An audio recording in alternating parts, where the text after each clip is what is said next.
Welcome to the Bayesian Conspiracy. I'm Eneasz Brodsky. I'm Steven Zuber, and we have a guest with us today. Hi, my name is Matthew. I run a blog called Bentham's Newsletter. My online pseudonym is Bentham's Bulldog. I have a blog. You can check it out. If you just Google Bentham's Newsletter, you should be able to find it. I write about a lot of things. I write a lot about philosophy. I write about sort of lots of kind of standard EA things, as well as just more distinctly philosophical topics, as well as just random other things. I think my blog would be sort of like if you combined, if Scott Alexander was worse at writing, wrote more about philosophy. That would be a career of my blog, and had different views on things, as we'll see. I like it. And Bentham's Bulldog is a great name. We were talking some utilitarian stuff earlier, and as far as I know, Bentham didn't have a bulldog the way that others in history have. So it's about time. Yeah. Why did you go with Bentham's Newsletter instead of Bentham's Bulldog for the name of your Substack?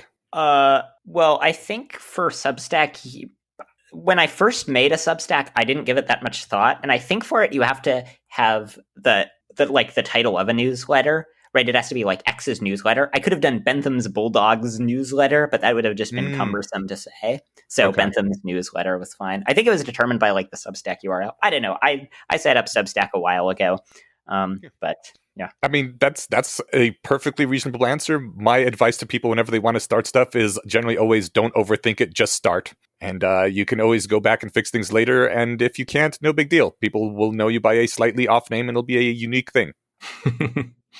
The content is the important part. Yeah, don't let the thinking of the name hold you up. I've sat there for too long on a lot of video games under name your character before I realized this doesn't matter. I've been spending 10 minutes trying to think of a good name for this. Yeah, Steven it is. I'm very creative. In the early days of my blog, I didn't spend very much time thinking of the blog name. But I began an article series arguing for utilitarianism. This was just right after I started the blog, only 12 articles in. And I remember I spent during high school, I spent an entire lunch period thinking through the title and settled on the title of the series would be Utilitarianism Wins Outright. And then there would be various parts to the series. But beyond that, yeah, I generally have not put very much thought into the titles of things. And yeah, I agree with the general advice that, spending too much time thinking about the titles of things is generally not helpful. That, you should, get things started, even if you're not certain that it's going to work out, because, let 1,000 hours bloom. Yes, exactly. Get your first 10,000 hours under your belt. Maybe 10,000 hours is a lot, but get at least the first few dozen hours under your belt. Yeah, 10,000 is pretty ambitious. Yeah. According to 80,000 hours, that's a full eighth of your entire working life. So, I remember on the EA forum a while ago, someone noted that really the number of hours in the average person's career was 64,000 something, 64,700. And so, as part of an April Fool's Day post, they suggested that 80,000 hours rebrand to 64,387 hours or something. Awesome. If only it had been closer to 69,000 hours. Nice. That would have made a better April Fool's joke. Yeah, that would have been good. Some of the April Fool's EA forum posts were absolutely hilarious. One that I really liked was someone, I forget his last name, but I think his first name was Thomas, wrote a post arguing for EA infant outreach. That EA should reach out to, they're reaching out to young high school students. So, they go lower, reach out to infants. And the post was just absolutely hilarious. Were you snared by one of the EA reaching out to high school students things, or were you EA before that? I was EA before that. Okay. I wasn't really reached out to in high school, though. I can't remember how I first came upon EA. I think it was through Brian Tomasik's blog. And most normal people's reaction to Brian Tomasik's blog will be, this stuff's all very weird. And mine was, this stuff's all cool and interesting, and he seems right about stuff. But yeah, it's hard to remember the early history. I think it was around 10th grade, but I don't really remember. And I can't say I've ever heard of that guy. Brian Tomasik, he's one of the big people who writes a lot about reducing suffering. So a lot of this focus on a lot of the weird sort of sci-fi scenarios about focusing on reducing suffering come from Brian Tomasik. So he was the first guy to write about maybe atoms are suffering, and because there are so many. Oh, I was going to ask, is this the electrons guy? Okay. Yeah, and he started writing about wild animal suffering very early on. I think he was one of the big. He's much more of a negative utilitarian than I am, and so he writes a lot more about suffering reducing rather than opportunities for making the future really awesome. He's more concerned on making sure it's not terrible. Hey, two sides of the same coin. I do not think they are two sides of the same coin, to be honest. Well, I mean, if we could say, like, wave a sci-fi wand and make it so the animals that were killed by other animals in nature died painlessly, this satisfies both ends of, like, less pain and better life for them, right? Yeah, but you can eliminate pain by eliminating life, whereas you can't make things better by eliminating life. Yeah, I guess I should be clear of what currency we're working with then. Yeah, I want this coin to be only the kind that involves life to continue. But Matthew, I appreciate you coming on. So you emailed about we came across, Eneasz came across one of your blog posts. Must have been a couple of episodes ago, which in recording time is like 5 or 6 weeks ago. So it's not entirely fresh. Do you want to walk us through that? Yeah, so I had a blog post called something like I think the best argument for God, where I walk through an argument, and it's a difficult argument to get your head around at first. That I think is a convincing argument for the existence of God. So unlike most effective altruists, while I'm an effective altruist, I'm also a theist. I think God exists. And so I wrote a piece arguing for that, giving one argument that I find convincing for it. And you in your recording, you described it in the show notes as Bentham's Bulldog's terrible best argument for God. You seem very dismissive of it, and I don't think it's justified. And I thought that at various points you misrepresented what the argument was saying and what was in the article, which was fair. It was a very long article, but I thought many of the criticisms were false, so it would be worth discussing. So just for people who don't know the argument, the basic idea is it starts with a premise in anthropic reasoning, which is that from the fact that you exist, you get evidence that there are more people. So here's a simple way of thinking about it. Imagine that a coin gets flipped, and if it comes up heads, one person gets created, and if it comes up tails, 10 people get created. Suppose you get created as part of this process. According to the view I have about anthropics, I think you should think tails is 10 times as likely as heads, because if there are 10 times as many people, then it is 10 times likelier that you would come to exist. So it starts with this assumption in anthropic reasoning. And then in the article, I give 4 separate arguments for this that I think are very decisive. I think I can walk you through. Well, it's not clear exactly which one's the simplest. I'll walk through one of them. Wait, before we walk through these arguments, I want to say that, first of all, I'm already on board. I bought this reasoning before I even heard it. I don't remember if it was the Sleeping Beauty problem or where I first came across it, but I agree with you that this is some evidence for tails coming up heads. And Stephen is the one who really had an issue with it. And honestly, I think I'm in the minority of the people that were talking about this on our Discord server afterwards. A lot of them were like, no, this doesn't give you any additional evidence. And I'm like, okay, fine, whatever. I'm not going to argue the issue right now. But I really do think that it does. And I'm in agreement with you. So you're going to be mostly getting pushback from Stephen on this point. Yeah, and this was one thing that I thought was a bit misleading about the article. So when you were summarizing this bit of the argument, you said, he spends the first, many thousand words of the article just saying more probable things are more probable. That was your summary of this anthropic principle. And it's not just that more probable things are probable. It's a distinct theory about how to treat your own existence as more likely if there are more people. And it's certainly not trivial, given that it's rejected by probably most people. And so I think it was a little bit misleading to dismiss it as if it was this utterly trivial thing. But okay, let me just give one argument for the self-indication assumption. And I think there are a lot. That's the theory that says your existence is more likely if there are more people. Okay, before you give this, I might interject. Yeah. If I'm going to interject before you get started on that, I wanted just to clarify that when we first corresponded via email, I made clear, and that's also why we're talking, is that if Eneasz misrepresented you, it was not intentional. Yes. And this is never the sort of thing we would do on purpose, and that's why we're here to have a conversation and explore this correctly. I don't bear any ill will towards you, nor do I think there was intentional misrepresentation, but I thought your summary of the argument was in many ways inaccurate, and so it would be worth correcting the record on it. But I'm not trying to say you're dishonest actors or liars or anything like that. Yeah.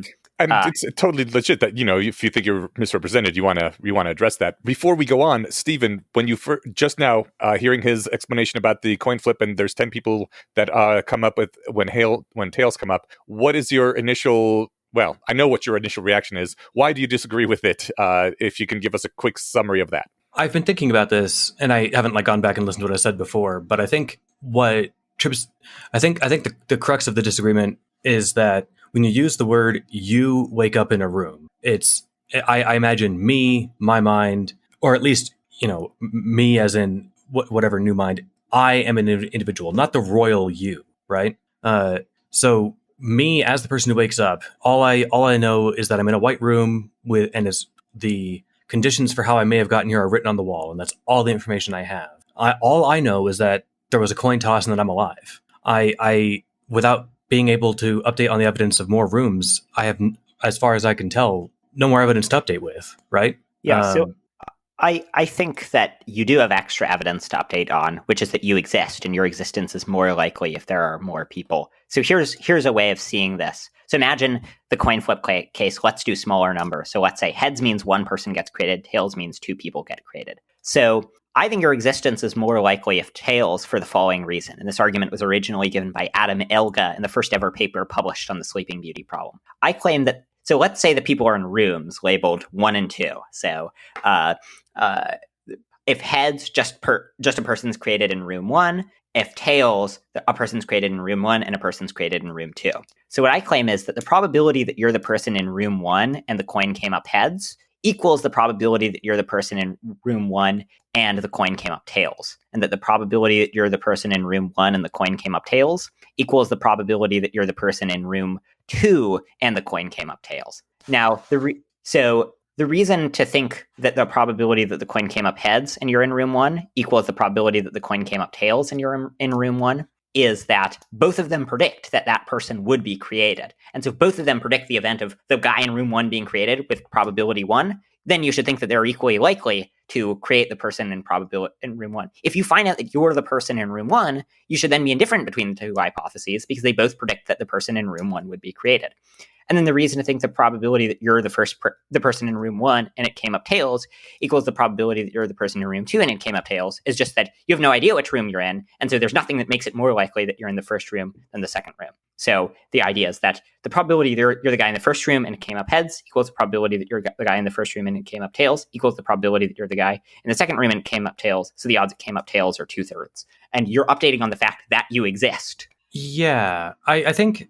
So you mentioned the phrase, the self-indication assumption. And I was doing some homework on this a couple weeks ago, and I think this is contrasted with what people call the self-sampling assumption. And in that scenario, your existence doesn't favor either, or rather in that framing of the self-sampling scenario, or self-sampling assumption, your existence doesn't favor either scenario of the coin flip, because all you know is that you exist. And so, yeah, if you run the math with the self-indicating version, you get whatever your tails rate was, whether it's 2 or 1,000 or whatever. I guess, and I don't know if this is like a huge crux that we need to burn too much time on, but I guess I still just find like maybe I'm just making. If I can't make my point clearly, maybe that's an indicator that I'm not that I don't fully understand it myself. But there's just something about if I have no knowledge of the other rooms, like in principle,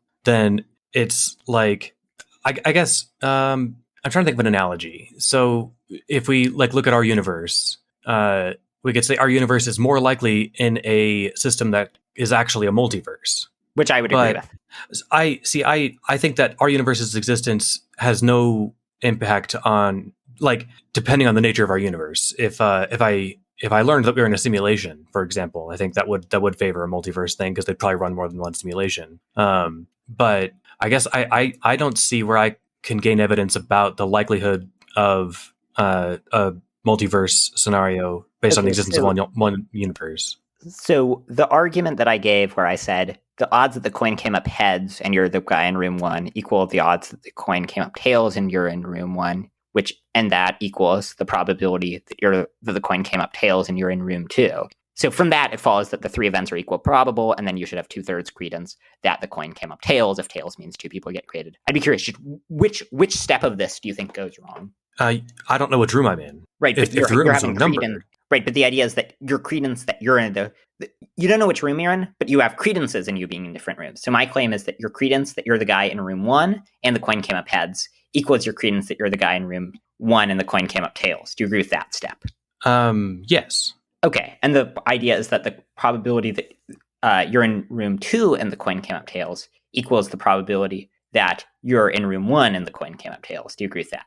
I think so. Well, so then it follows, because the only 3 possibilities are you're in room 1, you're in room 2, and you're in room 1 and the coin came up heads, you're in room 1 and the coin came up tails, and you're in room 2 and the coin came up tails. And you agree that all 3 of those are equally probable, and 2 of them entail that the coin came up tails. It just follows straightforwardly mathematically from that you think tails has a 2/3 probability. I mean, maybe I'm kind of fishing for a lifeline here by hemming and hawing. But something about it doesn't seem intuitive to me. Yeah, I agree that it's. Can I put it in a slightly different way that's based on real life that might make it a teeny bit more intuitive? Sure. Yes, please. All right.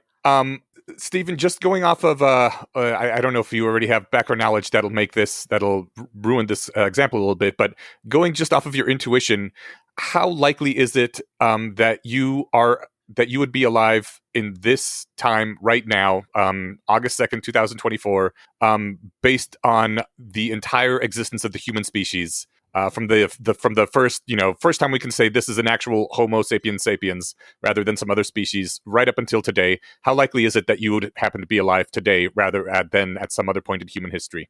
Oh yeah, this is a tangential line of reasoning that I think is well, not tangential, I think is related. And it has weird, fun implications, but I can leave that aside. If I take your question literally, I'd say 100%, because I think, therefore I am, right? Okay, well, maybe not you personally, but yeah. That's the crux.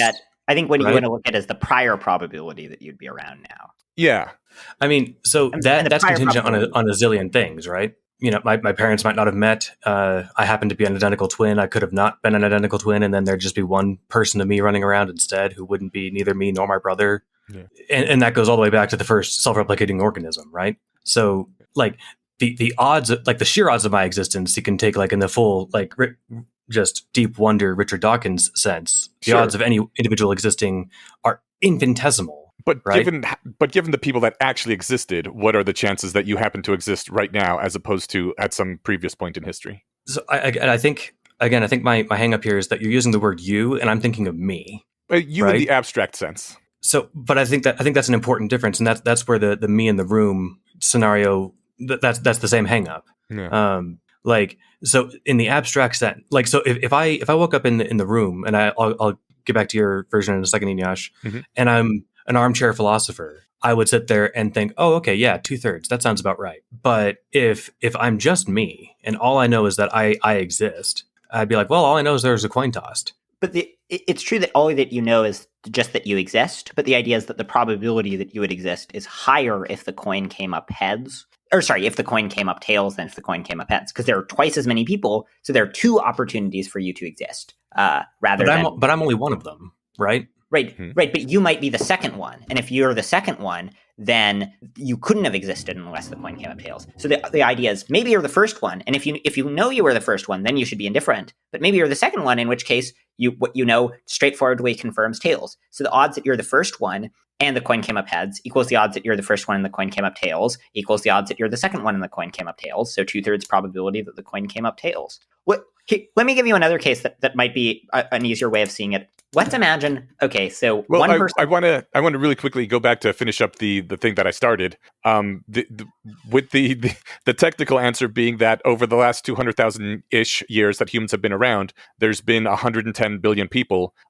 So if all you know is that you are one of those 110 billion people, you probably think, well, my chances of being alive in this century are incredibly small out of there having been 200,000 years that humans have been around. But due to the fact that had very few humans for the vast majority of that time, and we had population explosions in the recent past, there's actually something around 6.5% of all humans that have ever lived are alive right now.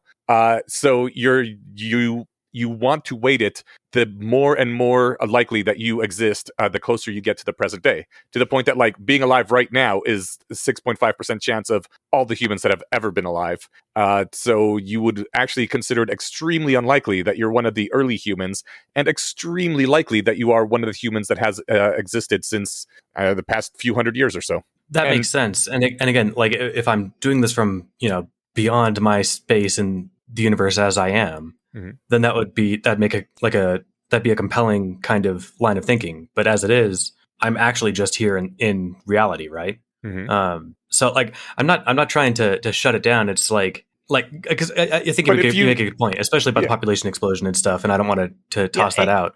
And the population explosion is just the coin flip. So if you're told that you're alive, you should say it's more likely that I am alive after the population explosion / after the coin flip than otherwise. Yeah, I think that's right. And there's a related point, which is this is what's called the doomsday argument, which is the idea that if you accept the kind of reasoning that you're implying, where you think of yourself as sort of randomly drawn from the people that exist, but you don't think that more people existing makes your existence less likely, then from the fact that you're around now, you should think that there won't be many future people, right? So let's imagine, there have been about 110 billion humans. Let's imagine that in total, there are 1,000 times as many humans as there have been yet. Well, the probability conditional on you existing of you being in the first 110 billion people is 1 in 1,000. And so you should think you get from the fact that you're around now, you get an 1,000 to 1 update in favor of thinking that the civilization will end now, over thinking that there will be 1,000 times as many people. And so if a coin will be flipped in the future, and the world will be, if a coin's going to be flipped tomorrow and the world will be destroyed if it comes up heads, you should think probably it'll come up heads, because very, very likely it'll come up heads, even if it's a fair coin, because otherwise there will be a bunch of people. But it seems like this probabilistic reasoning shouldn't tell you that a coin that you haven't flipped yet will almost certainly turn out one way, because otherwise there will be more people. That seems like very mistaken probabilistic reasoning. But so anyways, I guess, so this just isn't how like normal probabilistic thinking works. I think that... Wait, sorry, I just missed the beginning of the sentence. Can you repeat that? No, of course. I just don't think this is how normal probabilistic thinking works. Like in ordinary cases, it's like, hey, I've got a jar with 1 blue marble and 9 red marbles. You reach in and pull one out. Before you tell me what color it is, take a guess. Like it's real world scenarios, like tangible things. It's not like the doomsday argument has like this weird counterintuitive conclusion that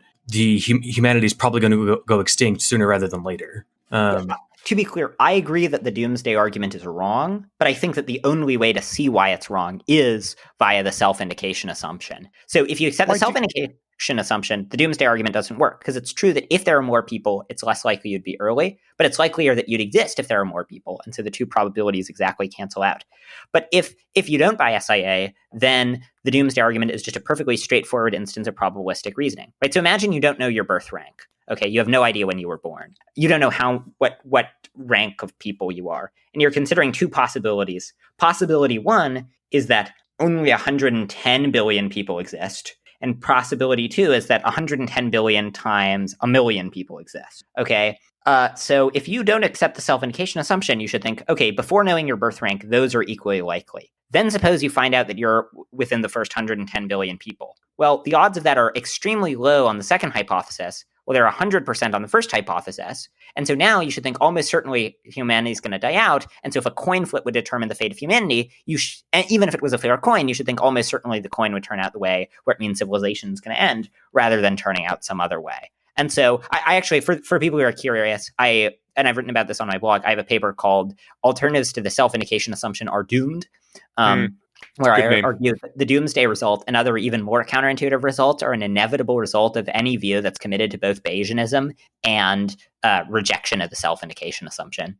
So if you want to hear this point elaborated on in more detail, I'd recommend checking that out.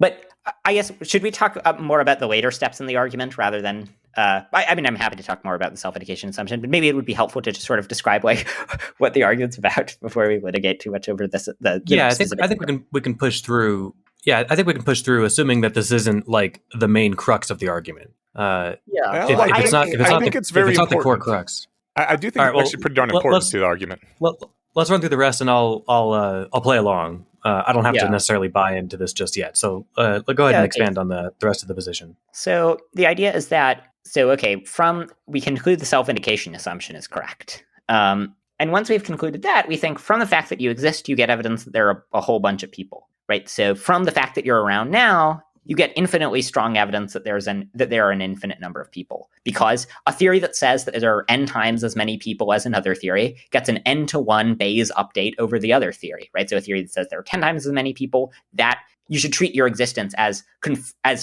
confirming that theory by a Bayes factor of 10. And so theory wait, hold up. Yeah, I also need to hold up there. Go ahead, Dinesh. If you reject the doomsday argument, then you should also reject it that there's going to be an infinite number of people argument, right? Nope. What? I don't get it.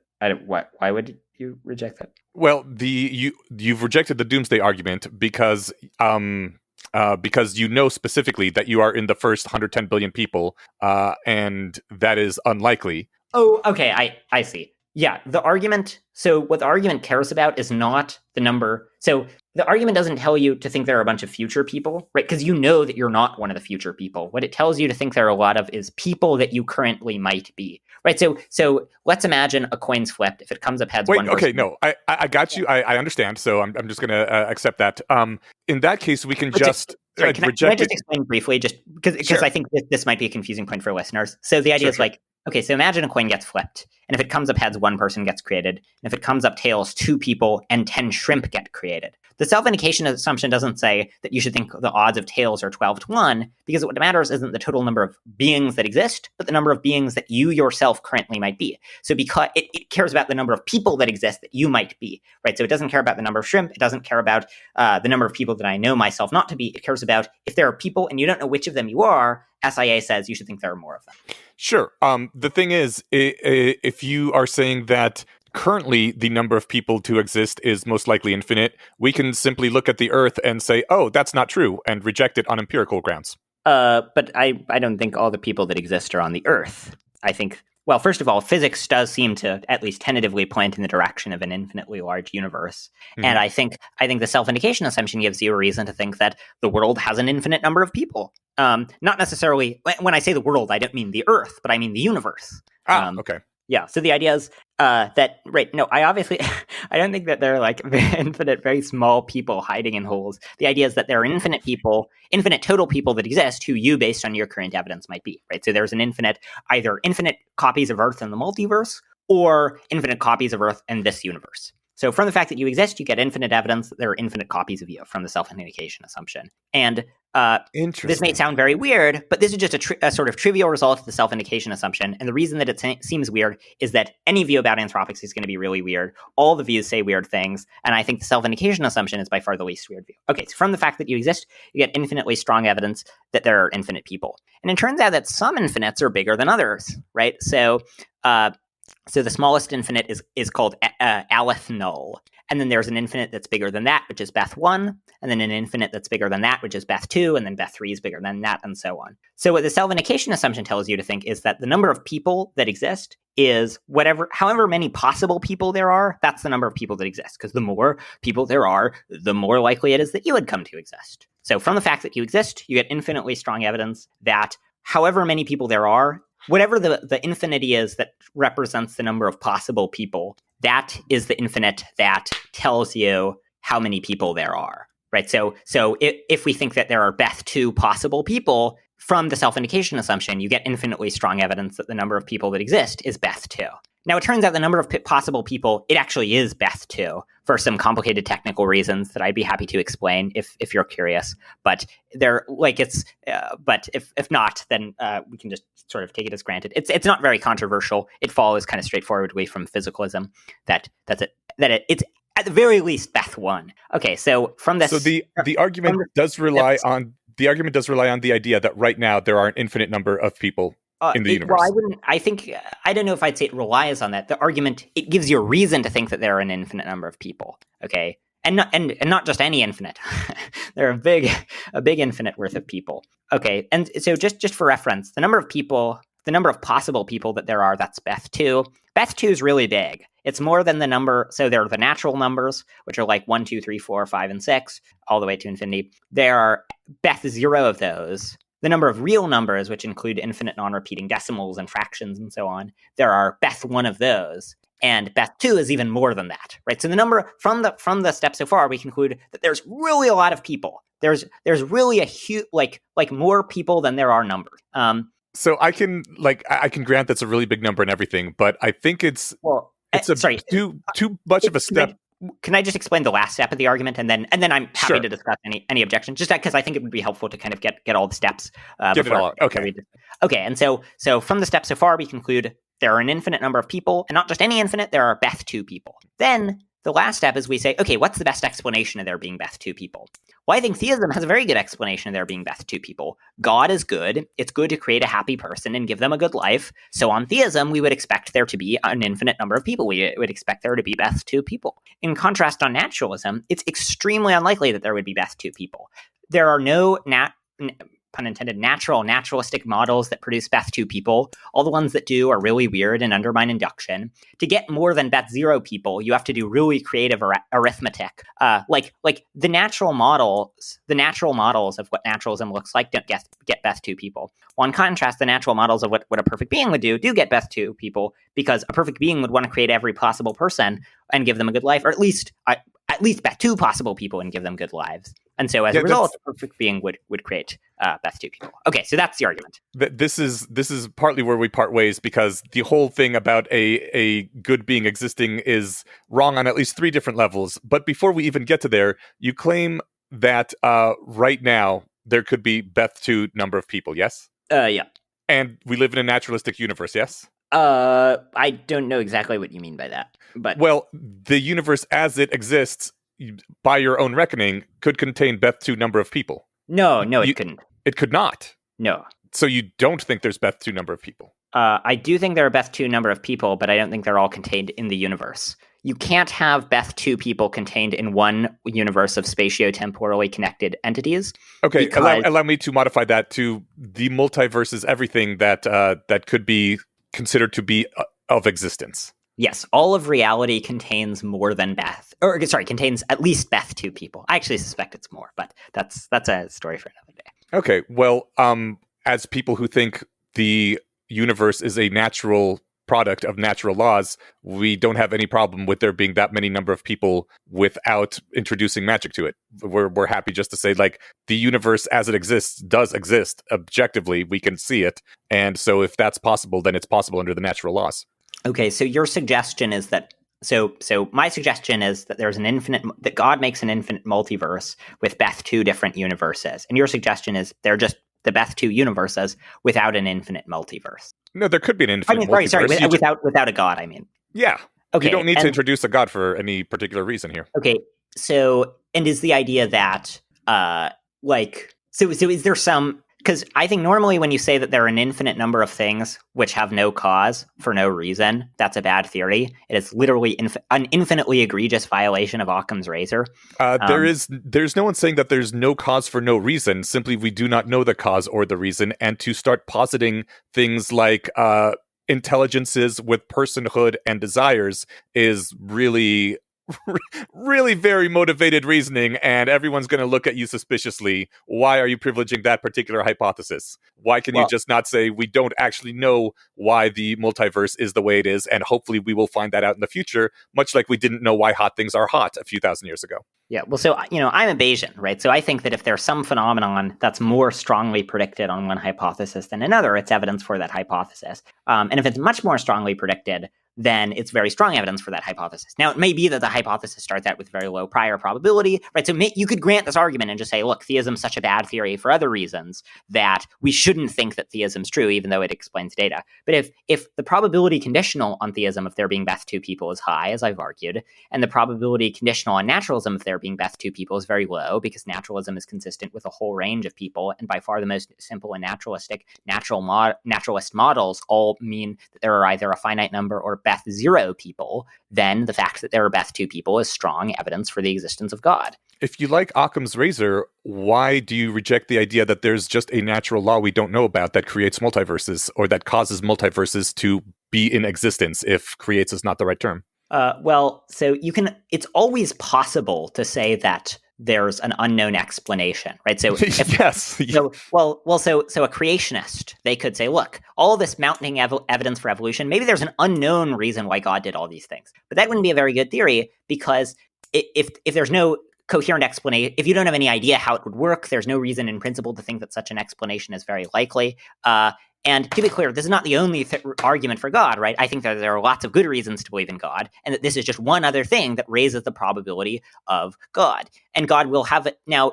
Okay, then the question is, okay, why not have these other models where you just say that there are Beth2 people for an unknown reason? Well, it's really difficult to get Beth2 people. It requires it requires a lot of stuff to happen that's very strange, because I think strange things happen in the universe all the time. Yeah, but the vast majority of possible models you could imagine only get you Aleph null people, because Beth2 is really too large to be arrived at in any natural way. Of course, if you're God, you get big Beth2 universes. But if you have a natural system, it's very difficult to get a natural system that produces Beth2 universes. You can't have a single process start with Beth2 universes and then generate Beth2 universes, because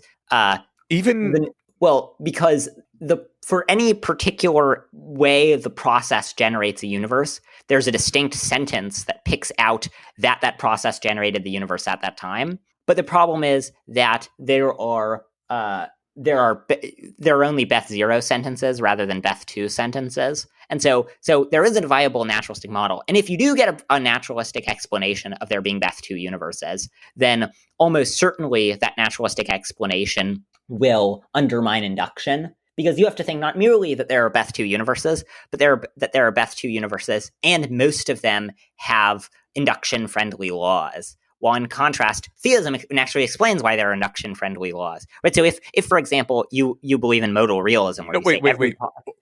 I don't think theism is a good example. So I'm going to briefly acknowledge that I don't particularly care about the Beth number of universes or people or whatever. I'm willing to grant that it's extremely, extremely large to the point you're saying that it's nigh impossible. But if you posit an explanation of a personhood with desires exists to make something happen, that is on its face insanely more complicated. One might even say Beth2 more complicated than just a physical force exists that results in this happening. Yeah, I would just add to that any further attributes to that original mover that we ascribe are more epicycles of unlikeliness, right? When my example is just when you see two things that have mass being drawn to each other, you can posit that there is some unknown force that draws mass to other mass, and maybe we'll call it gravity or something, and that's a very simple explanation. Or you can start saying that force, has personhood, and it thinks, and it has desires, and it wants mass to get attracted to other mass for reasons, and so it pushes mass together. And at that point, why? What would you even want to introduce all this for? I suspect you have ulterior motives, because that is far more complicated. Having a thinking human, I wouldn't even say human, having an intellect of the level of humans or higher is so ridiculously complex that it is extremely underprivileged when compared to something like a force like gravity is there doing something. I disagree about that. I think that God is very simple, and that God has just one core property, which is perfection or unlimited goodness, and I think goodness is fundamental. So if you have goodness without limit, then that's very simple. Wait. Is it fair to say perfection is one property? Yes. You think goodness is a thing that exists on its own outside of everything else? I don't know what you mean by like an angry atom. But when people are humans can't, we don't understand how humans can be angry, because humans are just made out of atoms that work under the laws of motion and thermodynamics or whatever. And atoms can't be angry. So how do we get angry humans? This is an unknown. Angriness must be a fundamental thing that exists. I think you're egregiously strawmanning the argument for dualism, but I am persuaded of the argument for dualism. Well, do you think goodness is a thing that exists outside of matter? Because that's what it sounds like when you say God is just goodness.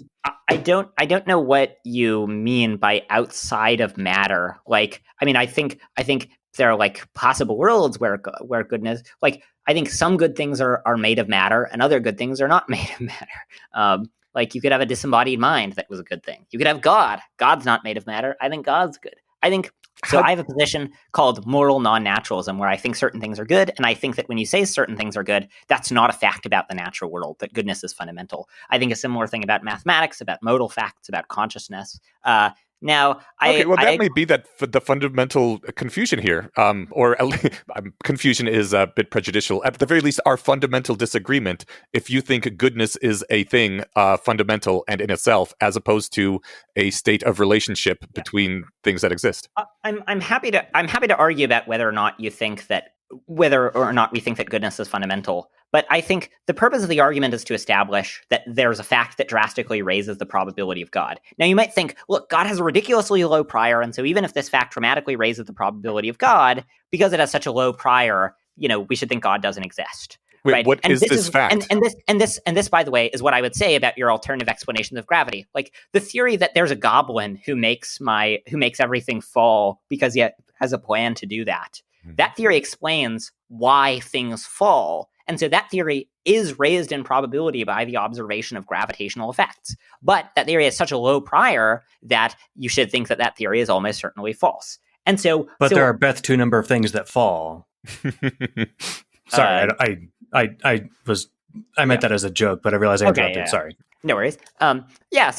So you might think, look, God is this crazy explanation, and it's very unlikely he exists, doesn't explain anything, but at least this fact raises the probability of God. And so the argument is intended to convince people if, based on the evidence, they're like on the fence or even pretty sure that God doesn't exist. Now, of course, if you start by saying, look, God, for independent reasons, I think 1,000,000,000 to 1 odds that God doesn't exist. God is like fairies, leprechauns, or pixies. And so even if you get evidence that is strong evidence for him, I think he doesn't exist because I think the priors are so low. It's true that then the argument won't move you. But it's generally not a requirement of most arguments that they move people who have a prior of something in near zero. Like you don't say that something's a bad argument for the lab leak theory by saying, well, if my prior in the lab leak theory is 1 in a trillion, I won't be moved by this theory. That would be a strange way to proceed. So all I'm trying to say is that this argument, if you were like 50-50, this argument should make you pretty sure that there's a God. Now, maybe you shouldn't be 50-50, but if you were, then the argument should be strong evidence. Now, I'm happy to discuss whether or not we should be 50-50 on God for other reasons, the priors. But I think what your episode was about was why the argument was so terrible. Yeah. But now it sounds like, maybe your theory, your complaint isn't that the argument's terrible. Your complaint is that theism's terrible. That is definitely part of it. I'm not going to hide my hand there either. I also don't assign a realistic probability to a creative intelligence. But you say this fact raises the probability of it counts as evidence in favor of the God hypothesis. What fact are you talking about? So what I say is that anthropic evidence gives you evidence for the fact that there are Beth2 people, and then the fact that there are Beth2 people at least gives you evidence for theism. Okay. I guess I could think of other alternative explanations, and I wonder why those rank lower in your estimation. Even if you can think of other explanations of a phenomenon, that doesn't mean that the phenomenon is not evidence for some theory, right? So imagine that I commit a crime, or you think maybe I committed a crime, and my blood and fingerprints are on the murder weapon. You can come up with alternative explanations of how they would get there, but it would still be evidence because the probability that they would be there if I committed the crime is higher than if they didn't. You all run the Bayesian conspiracy podcast, right? So if you're on board with Bayes' theorem, you should think that even if there's alternative explanations, some fact can still be evidence for some phenomenon. And so in this case, even if you can come up with lots of alternative explanations, there being Beth2 people. And I don't think there are any other good explanations, by the way. Even if you can come up with them, then it can still be evidence for it. And I claim the odds are very high in conditional on theism because it's good to create a happy person, so God would be expected to create all happy people. While on alternative theories, it's very, very unlikely. If all that you knew was that there was no God, you wouldn't think it was pretty unlikely that Beth2 people would come to exist. And one way to see this is that with the number of people who have ever in the history of the world proposed theories on which there are Beth2 people who are atheists is in the 2 digits. It's like David Lewis, Max Tegmark, and that's it. And both of those theories suck, in my view. Whoa! Shots fired at Max Tegmark. I really liked his theory. No, I mean, he's a smart guy, but I don't think his theory is viable. I think it's far more viable than a God theory. Like, the fact that all mathematical constructs could just be instantiated by nature, it's far more reasonable to me. Well, I think there's another. I want to run this against one alternative explanation, because you mentioned, we talked about like the idea of a goblin being responsible for things falling rather than mass attracting each other, gravity, right? The goblin hypothesis doesn't gain any more evidence just because there's lots of apparent gravity, right? It would get a bit of evidence from there, it explains it doesn't get that much extra evidence from there just being a lot of things that gravity applies to, but from the fact that gravity applies to stuff at all, it gets evidence. But I guess I would challenge that, but I can set that aside for a second and just wonder then why does the big number of people, Beth 2, why does that count as evidence in favor of theism as opposed to another explanation? Because we would expect if the same isn't true for the goblin and gravity. So it doesn't apply to the goblin and gravity explanation, because the relevant evidence in the goblin and gravity explanation is that there's gravity, and then that gravity applies to things that exist, and then the goblin explains that. The more things that exist, it doesn't boost the evidential force. In contrast, what we would expect God to do is create every possible person, because it's good to create a person and give them a good life. So we would create who is this we? Well, I would, and if one has the right view of population ethics, where it's good to create a happy person, then they ought to have this view, because if it's good to create a happy person, there's a lot of loaded sentences, a lot of loaded words in that sentence, that you expect that, and that you think God would, and that things are good, and there's a lot to unpack. Well, if you agree that it's good to create happy people, then God, being perfectly good, would create happy people, and he wouldn't just create 10 or 12 happy people. He'd create as many as he could give good lives to, and so he would create at least Beth 2. This reminds me of Wes complaining about people using moralistic logic, moralistic words, because it normally doesn't mean anything at all. Like, when you say it's good to create happy people, you are saying a lot, you are hiding a lot under the rug that is not being stated, that you think is just obvious, which it certainly is not. I don't think I'm hiding anything under the rug when I say it's good to create happy people. What does it mean that it is good to create a happy person? Well, I mean it the same way that people mean when they say things like, it's good that people are well off. If you think that the word good has a meaning, where when you say something's good, you're saying it's fortunate, you're saying the world's a better place because of it, that's the sense in which I mean it. Well, there's some people that say it's really good to behead people that have brought dishonor on your family. Those people are mistaken.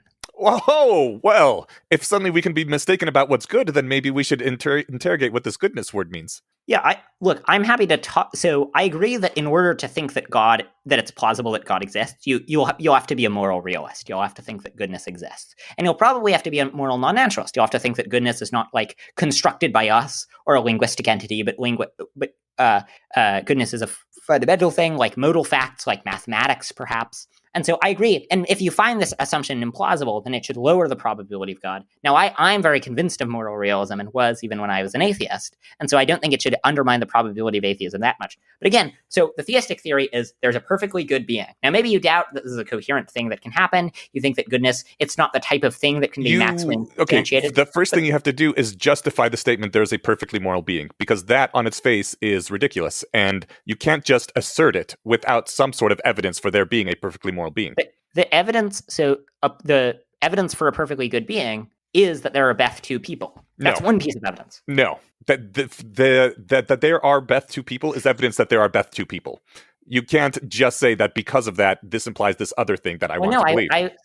So if you think that it's good to create a happy person, and maybe you think it's not good to create a happy person, but even if, suppose you think why would you think that it's good to create a happy person? I think that's sort of self-explanatory. No, it is definitely self-explanatory to a normal human, but if we're using this as a logical argument for why a grand being exists and why the universe is the way it is, then all of a sudden we have to actually ask, why is it good to create a happy being, and what does that mean? So I think that there are lots of things where if you ask why it's the case, you won't get a satisfactory answer, because there are certain things that just exist and don't have a deeper source. If you're asked what the source is of the first thing, the answer is there's no source of the first thing. It just exists. If you're asked what is the source of the fact that contradictions are impossible, there's no source. Contradictions just are impossible if you're asked what the source is of the basic mathematical facts. So I think in a similar way, the source of the basic moral facts, there isn't some deeper source that explains why the moral facts are the way they are. The moral facts just exist necessarily. It's a necessary fact that say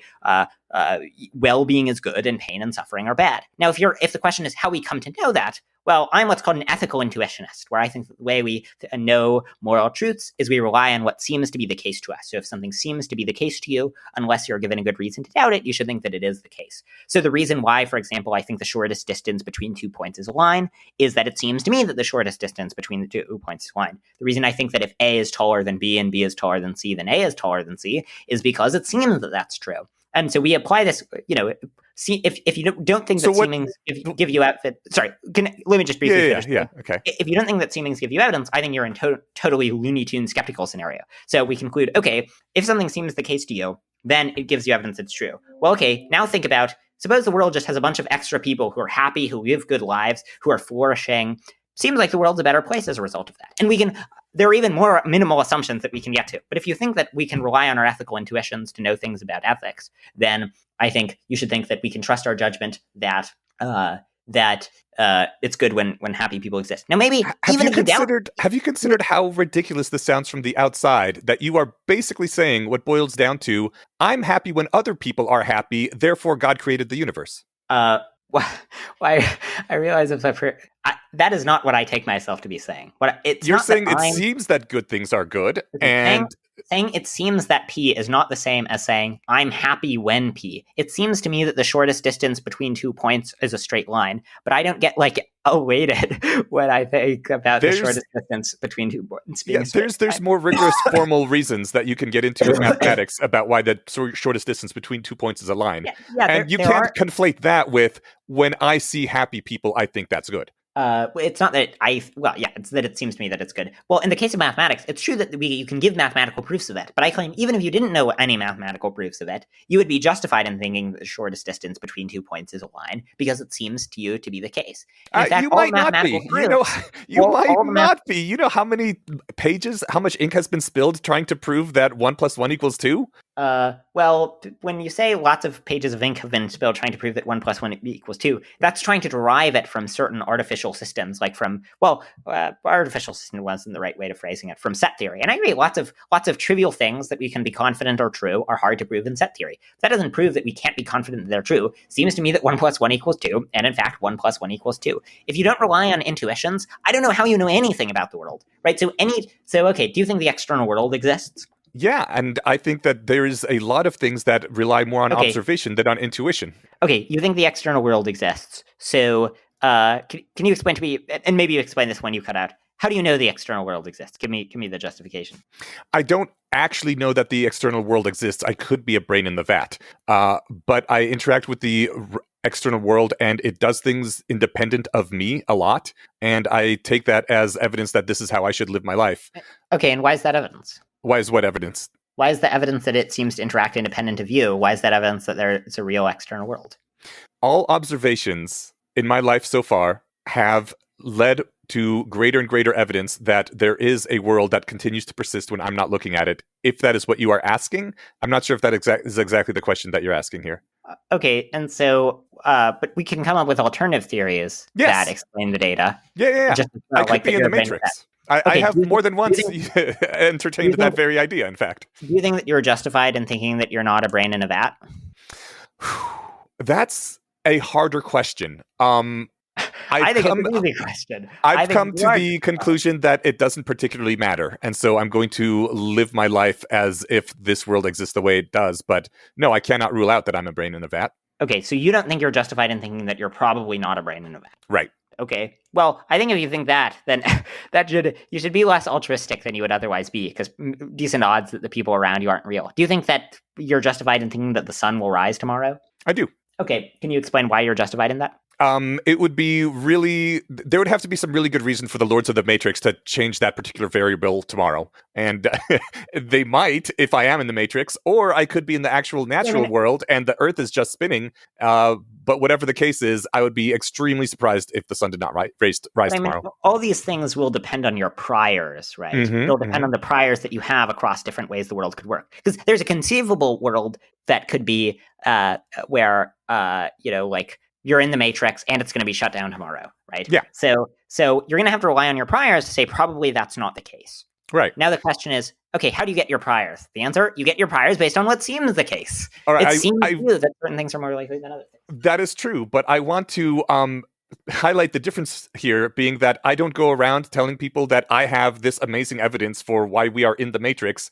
And even if they are almost certain that they're not in the Matrix, after I make my argument, they should strongly update to actually they are in the Matrix. Like, my literal answer is, I don't know. I think it's not terribly likely, but it's entirely possible, and it doesn't actually affect my life one way or the other, so I'm not going to really think about it. And that was the main disappointment with the article, was that when it started out, it said that it was a very strong case for God, and when I got to the end of it, I was like, this is just another thing that if you already believed in God would make you feel a little bit better about the belief, but doesn't change the priors of someone. Look, I agree that if you embrace a form of skepticism that's so extreme that you don't think we can even be confident that the external world exists, this argument is unlikely to move you, as I think nearly no arguments would move you, right? Like, to be fair, some external world exists, even if it's like a Matrix post-collapse world, whatever it is, it still exists. Okay, I just don't. If your theory of epistemology says that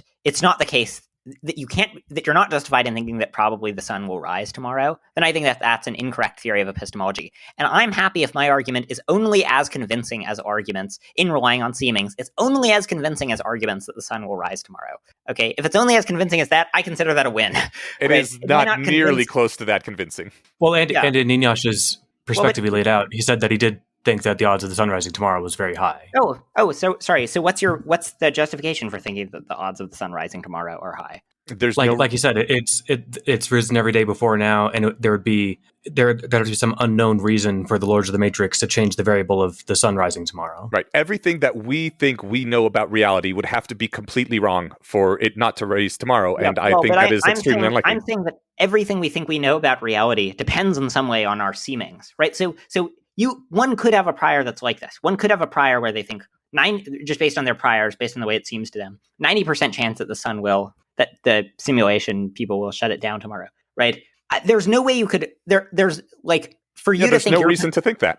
Well, what's your reason for thinking your priors are right if it's not based on seemings? All of observation so far. Like, I understand that I'm going to be wrong in some places and some people disagree with me. Sorry, observation can't tell you if there are two theories that both predict all of the data we've had up until this point. Observation does not distinguish between those theories. Yeah, it can. Well, I mean, certainly experimental observation can, and I guess, but yeah, you're right. Like me watching a thing fall is experiments that we haven't performed yet, right? So your evidence can't be that in the future we'll get evidence if it's not evidence that you've observed yet. Sure, and like so when I drop something, I'm not getting evidence whether or not it's goblins or just the way that matter does, matters. It seems I'm trying to think of a delicate way to put this, but it seems weird to say, well, the goblin hypothesis is just as likely as the matter attracts matter hypothesis because they're both explanations of the same phenomena. I also find it very... I agree that that's weird, but the reason why that's weird is that I think that you have to have crazy priors to think the goblin theory,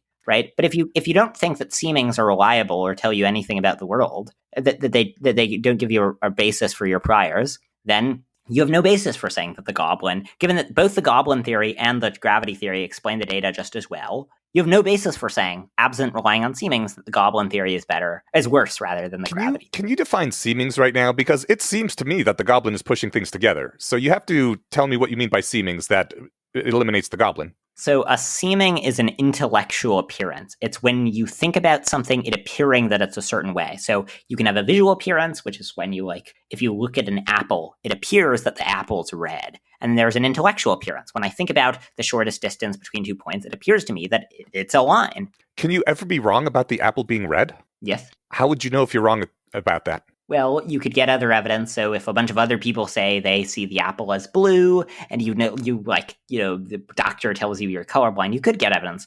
My claim is that you should have a defeasible presumption in favor of appearances. So if you see an apple that looks red, you should think that it is red unless you're given a reason to doubt it. Yeah, that's generally how we work on things. And when you said the ways we can verify this, that's basically how people do verify things and how we have gained knowledge as a human species. Yeah, I agree. I think the way that we get knowledge as a species is we start with the way things appear and then revise them when our evidence forces us to revise them. All right, well, how we have gathered evidence as a species has not supported this idea that a God exists, and you're trying to conflate... I completely reject that. I think that over time, like if you look at the strength of the case for God, I think it took a bit of a hit when we discovered evolution, and then since then it's only gotten better. I want to fine-tuning was discovered in the 1980s, and that's among the most convincing bits of evidence. Much of the stuff about consciousness that strongly points to God is more recent. What was discovered in the 80s that you said was good evidence? Fine-tuning. Okay. But I think that I mean, there's the standard response to the fine-tuning argument that if we lived in a universe that wasn't fine-tuned, or if we were in a universe that wasn't fine-tuned, we wouldn't be having this conversation. But I want to set that aside and sorry. Can I just address that really quickly? Because I think that response is demonstrably wrong, and it's a very common thing that people say, and it's sort of. I think it's important. It's important that people hear the facts of fine tuning. So I think that it can be that had some phenomenon not happened, you wouldn't have been around to observe it, but also it happening favors some theory. So the fact had you not been born. Here's a very famous case called the firing squad case. The idea is, imagine there's a firing squad of 500 people and they all point their guns at you and shoot, and every single one of their guns jams. That's clearly evidence that there's a conspiracy, or at least something fishy is going on. But one could argue in the same way. They could have said, look, it's not evidence for anything. If the guns hadn't jammed, you wouldn't be around to observe it. And so it's not evidence either way. But that would be a crazy thing. I guess when I think of the fine-tuning argument, like if we lived in a universe where the strong nuclear force wasn't as strong, and so we didn't get atoms, or we didn't get particles more complex than individual protons and neutrons, like then there would be no beings to have a conversation in that universe, right? So when they say the universe is fine-tuned to say, well, no, if the weak nuclear force or the strong nuclear force are weaker, do you see where I'm going with that? It does not follow from the fact that had the laws of physics been different, we wouldn't be around, that the fact that the laws aren't different can't be evidence for something. It doesn't follow from the fact that had it not been fine-tuned, then we wouldn't have been around to observe it, that the fact that it is fine-tuned can't be evidence for God. Right? So Matthew, I gave the analogy. Don't you believe in the multiverse? Yes. So in the multiverse, aren't there Beth-2 number of firing squads?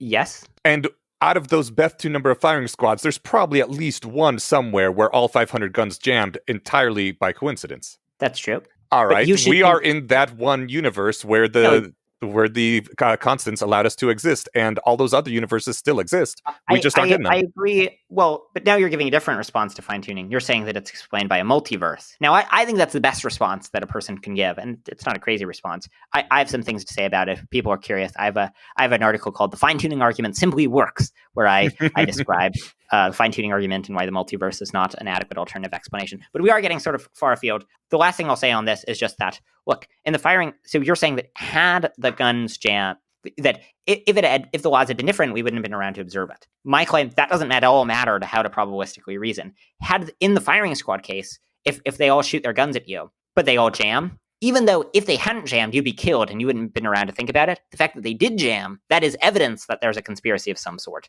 Even if it's just irrelevant to how you should evaluate evidence, whether you would have been around had the evidence turned out a different way. Whether it's only one firing squad or Beth-2 number of firing squads makes a big difference. I don't actually think it makes a big difference, because if there are Beth-2 firing, well, it gets a little bit tricky with infinites, but I'll describe what I think is true on the Beth theory, which is that if there are Beth-2 firing squads, so if there are Beth-2 firing squads, then they're going to be Beth-2 ones where there's a conspiracy and Beth-2 ones where the guns jam. But I think there will be more of them where there's a conspiracy than where all the guns jam, because it's more probable for each particular universe that there's a conspiracy than it is that the guns jam. Sure. Can I zoom us out a little bit? Yeah. Yeah. Like just as a Can you explain why you think that a single good, creative, perfect being is a better explanation for our current state of affairs as described and as we can grant, say, Beth 2 number of people, etc. Why is the perfect being hypothesis privileged over, say, the simulation argument? Well, simulators can't make Beth 2. Why not? Not with that attitude. In reality, though, or in actual, or I sincerely mean that question, though. Why not? Well, in order to simulate something, you'd have to write a computer program of some sort to do it. And a computer program, I don't think it can give you more than a finite number of universes, probably, but it certainly can't give you more universes. You can't have more universes running as part of a computer program than there are numbers that exist. Because the computer program, it has to assign values to all the universes and be able to track them and so on. I guess... I can imagine the universe above ours that, owns all the multiverses having different physics where that sort of computation is actually just doable. I don't think it's a matter of just of physics that it can't work. Where for whatever process generates a universe, there's a distinct sentence that picks out that universe via the computer program because it needs some set of descriptions to generate it. But there are only Beth 0 sentences, while there are Beth 2 possible universes. So there are more possible universes than there are possible sentences about the universe. Sentence is expressible in any finite number of characters. I mean, at this point, I just profess ignorance because I don't know.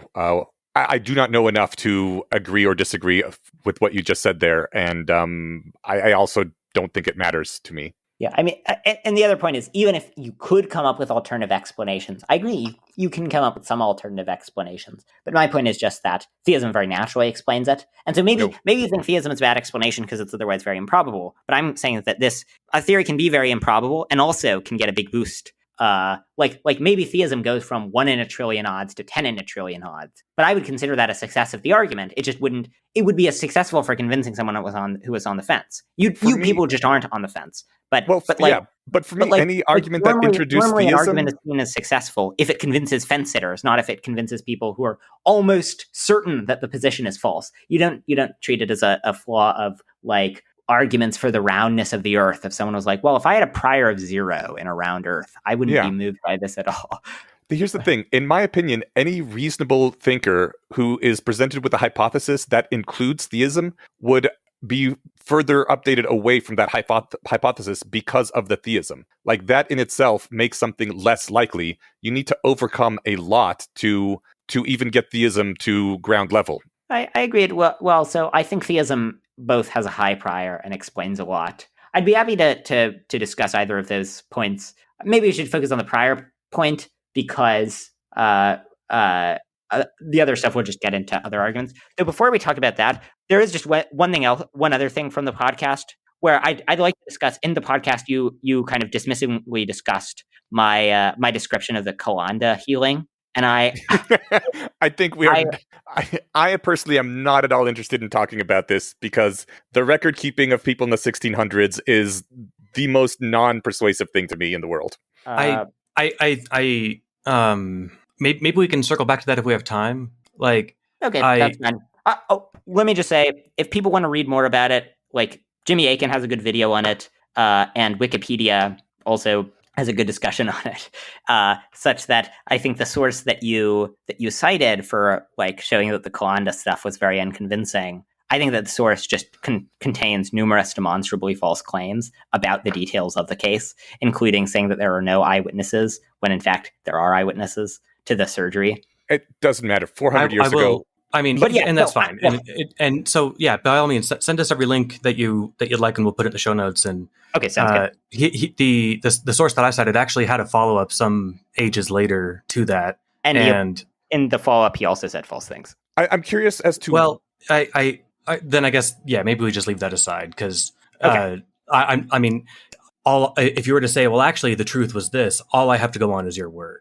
Okay. And in order for me to buy the skeptical interpretation of it, all I have to believe is that somebody lied about having a missing leg to make money, which sounds distinctly plausible. Well, you can also you can read the primary sources on this, and you can also just read the Wikipedia page, which says quite explicitly what he got wrong. But anyways, I mean, you can read. But the primary source is old ancient, or is an old dialect of 17th century Spanish. Yeah, there are translations of it. Caleb Jackson's worked on a lot of the translations and written about it. As it works out, the source that I cited hired a professional to translate it for him, who specializes in old documents. And then he misrepresented what was in the source. Well, that I guess we can leave that as an exercise for the listeners. Okay, sounds good. Because like the thing with any sort of like miracle claim like that is I don't think it falls on to the person hearing it to rebut it. If I'd said, actually, I can prove that his leg regrew because I have his original leg in the trunk of my car.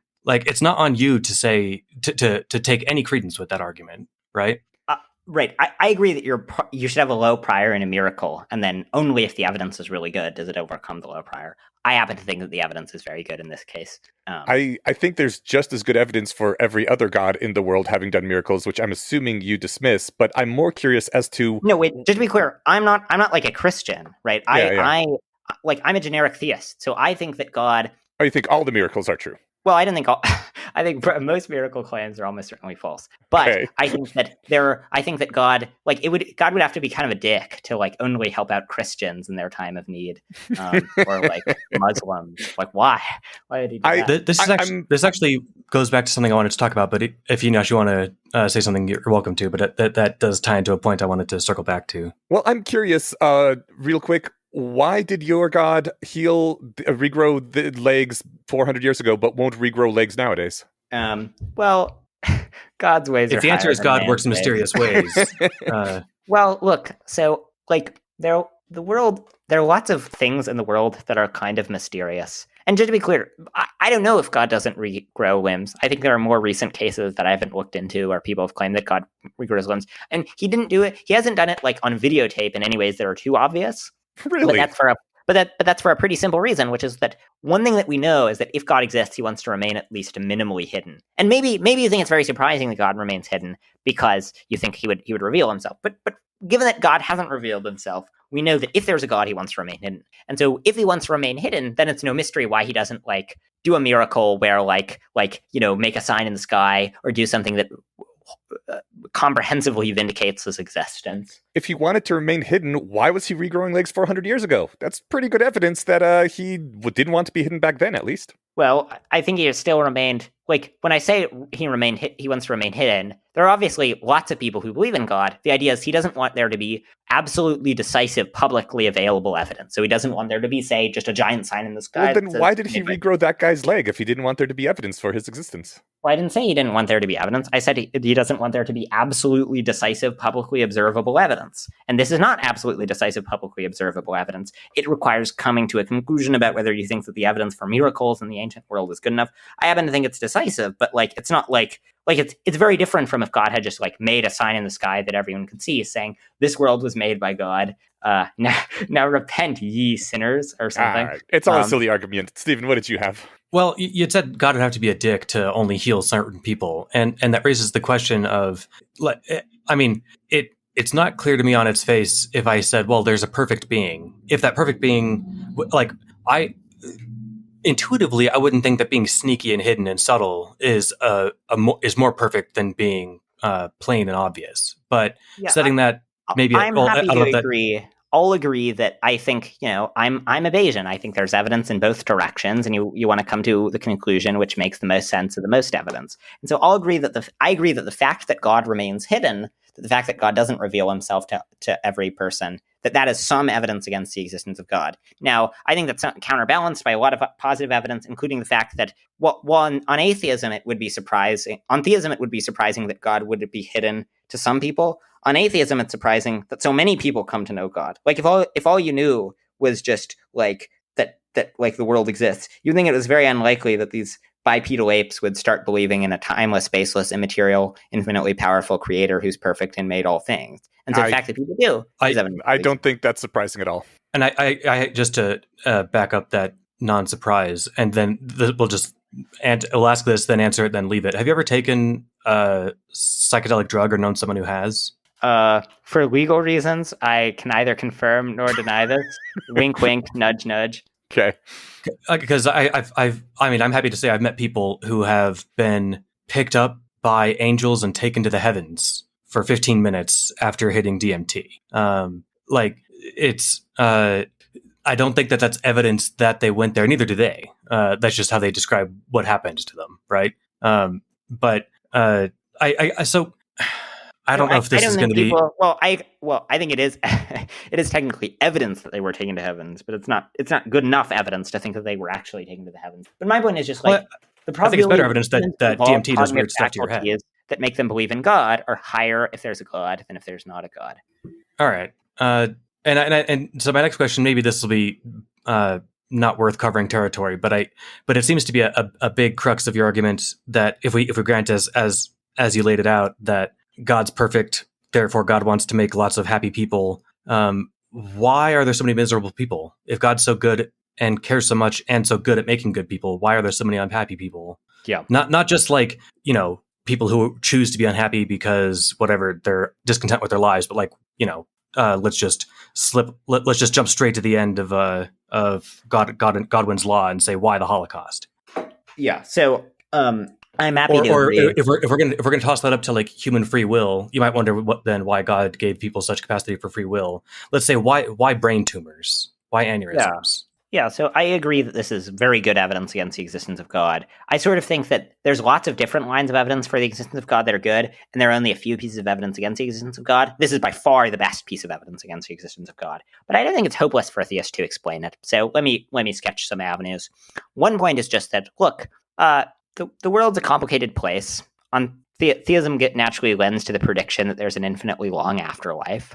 If there's an infinitely long afterlife, we would expect everyone to we would expect there to be lots of things that don't appear to be good, but that are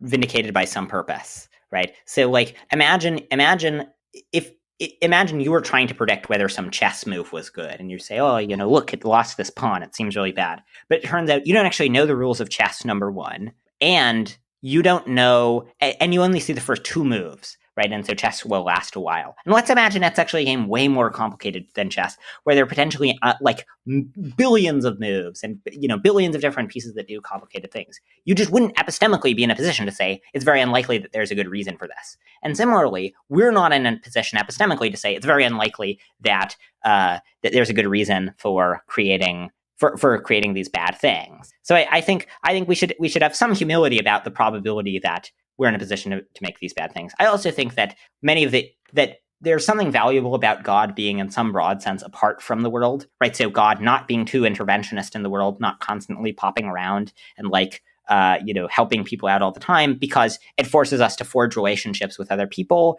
It makes us undergo these periods of suffering that grow our character and that sort of strengthen the quality of our soul. And unless you're the person with the brain tumor. Well, so just to make sure I understand, and I like the chess analogy. It lands. As a not expert chess player, I can watch somebody be like, "Well, that looked dumb," and holy shit, they just crushed it. I clearly didn't know what I was looking at. You're positing that a mother burying her son who died of a brain tumor is actually that was a 3-dimensional chess move, and it's actually the good thing. Well, is that the end of that line of reasoning? I think not quite. The idea wouldn't be that every particular thing that's bad, it's not that the child getting brain cancer is good. It's that some process that results in the child getting brain cancer ultimately, like the creation of the world, that has a greater outweighing role. So it's not like if you see a pawn get taken in chess, it's not necessarily that the pawn getting taken is part of the guy's master plan, but that the guy's master plan involves the pawn being taken. And maybe that's an unfortunate feature of the plan. It's unfortunate for him that the pawn's taken, but nonetheless, it's sort of a cost that's worth it for some greater purpose. And so the idea is that there are certain broad features of the world that justify the various evils of the world. And I agree, you might think this isn't that likely. And I agree it's not that likely. And evil's strong evidence for the existence of God. In fact, so at one point I made sort of a little Bayesian spreadsheet where I kind of quantified the evidence and did the priors and so on. And I gave theism, I started with a kind of low prior, I think like 1 in 1,000, and concluded that it had a very high posterior probability. And I concluded that evil was good for a Bayes factor of 100,000 to 1. So I think even if you have a very high Bayes factor like that you should still be a theist, because there are just so many distinct pieces of evidence we have so much ignorance that we shouldn't be that confident that there can't be any outweighing reason, especially because there are lots of smart people who think that there might be some reason of some sort, and we can sketch out some tentative reasons of why God might allow these sorts of things. Sure, and I can't engage with all of that in the time we have. I guess so. It kind of just boiled down to God acts in mysterious ways. Like, because the thing is like, if he's going to regrow a limb of somebody, that's pretty obvious. Just not giving somebody a brain tumor seems really easy, actually. Yeah. So just to be clear, I think probably it's not God who's directly intervening to do the miracles for the theological problem that you point to, where it's like, if God's going to intervene in the natural world, why doesn't he intervene in other ways? I think there's some great value in God being in some broad sense apart from the world, and probably other supernatural beings are the ones who do the miracles, like angels or something. Yeah, as long as we're just making things up. A perfect God. Well, I mean, like a perfect God wouldn't say, "Hey, hold up a minute, I don't want you to give that kid cancer," and I. Like, no, because I'm nice and good and powerful. I was saying that the miracles that I wasn't giving the like diabolical fall theodicy where you say that the bad things come from demons. I was saying that the miracles maybe come from like angels or saints or something. Okay, I hear where you're coming from. So maybe it's not this God that did it. It was a sub being that seems to need its own explanation for existence. That's out there regrowing its explanation limbs. For existence is that God created it. Well. That's the nice thing about God. You can just keep making up stuff forever. That does seem like that's kind of where this is going. But I don't believe in the stuff based on no evidence. I mean, first of all, it doesn't seem just like based on priors. If you already believe in God, it's not that unlikely that God would make like other celestial beings who can positively interact with us like angels. And then if God does do that, then it's not at all hard to believe. Look, I agree that once you posit that P equals NP, you can justify anything. That is kind of part of the problem here. Well, why I don't think you can justify anything. Like there are a lot. Like here's a world that we would expect on atheism that we wouldn't expect on theism. Nothing exists, or if something exists, it's just physical stuff that sits there doing nothing. Or if there are any laws, the laws don't produce anything interesting, or maybe the laws don't apply to the physical stuff that exists, or maybe they do produce something interesting, but they don't generate consciousness. I think the world that you would expect on atheism is very different. It is not the one that neither theism nor atheism lends to the world that lends us to expect the world that we observe. And so then the question is, which of them makes it more strongly predicted? Though I guess we could go back to talking about the prior probability of God, because it did sound like that was a big crux. But not necessarily, actually. I mean, because the thing is, like, where priors come from is always the eternal kickback to any Bayesian argument. And as long as you've got a decent prior, then enough evidence will update you to in the direction of truth. I find it, but go ahead, Ignash. Well, I find it really fascinating that Matthew, you consider the problem of evil strong evidence against God. Not strong enough, obviously, but I consider it just as useless of evidence as anything else, because it's only evidence if you already believe in a God, and if you do believe in a God, then the fact that there's evil is like actually a really big deal. But if you don't, then you have to already believe that a God exists that is like humans in some important way before the problem of evil is even a thing that matters in any way. So it kind of betrays the whole game from the start. So I think this is not the way to think about evidence. Evidence is something that raises or lowers the probability of a hypothesis. Mm-hmm. Or, not hypothesis is maybe not the right word, of a theory of some sort. And so evil is evidence against God. And when I say God, I mean capital G God, namely a perfect being. No, evil is only evidence against a God that is somewhat similar to humans. No, I think evil is evidence against a perfect God, because if there's a perfect God that's similar to humans. No, it doesn't have to be similar to humans. If the God is perfect, then if you think that we have the moral knowledge that it's bad when kids get cancer, then it's at least, somewhat surprising on theism that so many kids get cancer. Your God would have to care that kids get cancer. Like, right, but when I think about a God that created the universe, there's no reason for this God to even have an intellect necessarily. But then it's not relying on the idea that God is similar to humans. It's instead relying on the idea that God is good, right? And maybe you think, okay, God's good, but God's good in a sort of distant and impersonal way where he doesn't care about people. The word goodness is entirely centered around humans and means nothing outside of humans. So you have to have a humanish God. That's what I disagreed with earlier, where I think that goodness, that just like humans didn't invent math, just like humans didn't invent, like there were infinite prime numbers long before humans got here, just like humans didn't invent consciousness, just like humans didn't invent modal facts, like the fact that contradictions are impossible. I don't think we invented the mortal facts. I don't think that the reason why it's bad when people suffer has anything to do with what any humans have ever thought of that proposition. Right. You think that atoms can be good in the abstract, whereas I think that only things that can feel, that have some sort of awareness, if there was nothing in the universe that has any sort of awareness, then good wouldn't exist. It would not be a concept that has any bearing on the universe.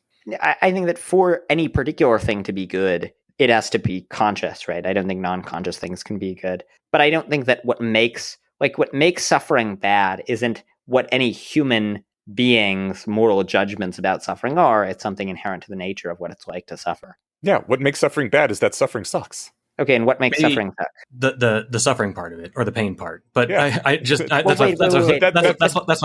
my flippant reply, because I want to pivot subjects. But we can finish this if you'd like. Well, when you say suffering sucks, like sucking, that's a normative claim, right? Yeah, yes. So is goodness. Right. Yeah. No, I agree. They're normative claims. And my point is that when you say that something sucks, you're not just saying something about its natural characteristics. You're saying something about its normative characteristics. And I don't think the normative characteristics reduce to natural facts. Now, there are only certain natural facts of which the normative facts are true, but the normative facts are not the same as certain natural facts. So when you say suffering is bad, you're not just saying suffering is suffering, because suffering and badness are not the same thing. Suffering just is a bad thing. I don't think it's the only bad thing, but it's one of the main ones. Like, the real question is, can suffering suck if suckitude does not exist?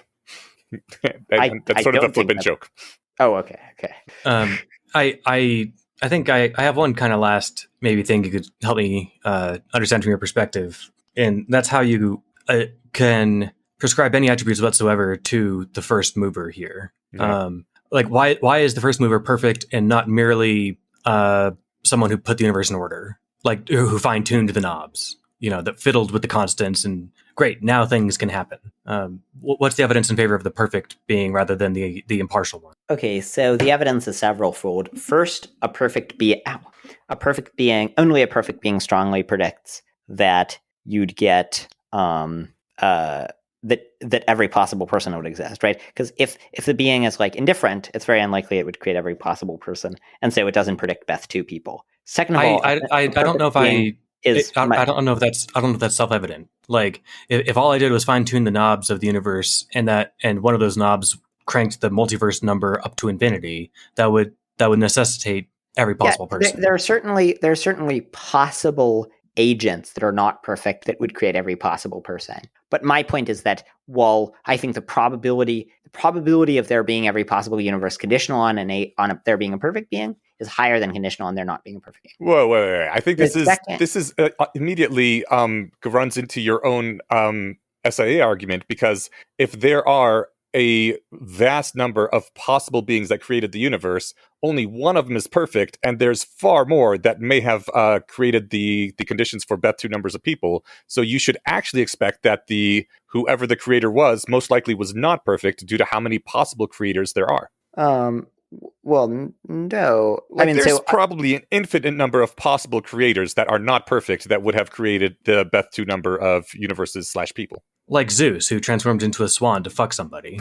Yeah, probably not Zeus, but I would imagine that in the multiverse there are infinite people who create universes, and there are infinite people who don't create universes, or who are just created by God rather than by some other intermediate creator. So, and I'm open to the idea, maybe we're in a simulation, but I don't think that would undermine the case for God. I'm not even talking about simulation. I'm talking about actual God. There's an infinite number of possible God, and there's only one of those that's actually literally perfect. So it's almost entirely impossible for God to be literally perfect. Like, what are the chances we happen to be in the universe where God is perfect rather than being one of the non-perfect gods? Well, the idea is that the perfect God creates all the other universes. Or what about a non-perfect God that created all the other universes? Well, so simplicity has to do with the fundamental things. So I think you should think the fundamental thing is just God, because if you say it's God plus a bunch of lowercase g gods, that's less parsimonious. Are you saying that the fundamental God must be perfect for some reason? Well, I was giving reasons why it had to be perfect. The first of the reasons was that a perfect God is more likely to create every possible person than an imperfect God.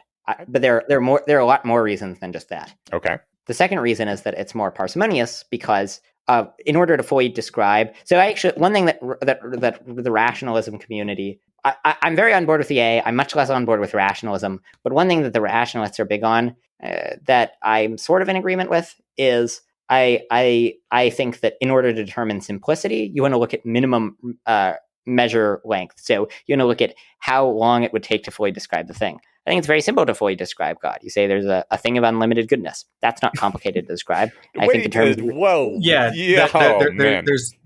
I mean, I don't know if it's worth. I forgot to mention at the outset that we do have time limits on these episodes, and we're coming up on it. But there's a good post on Less Wrong about minimal communication distance and that kind of induction. Just because you can make a short sentence doesn't actually mean that you have minimized the communication.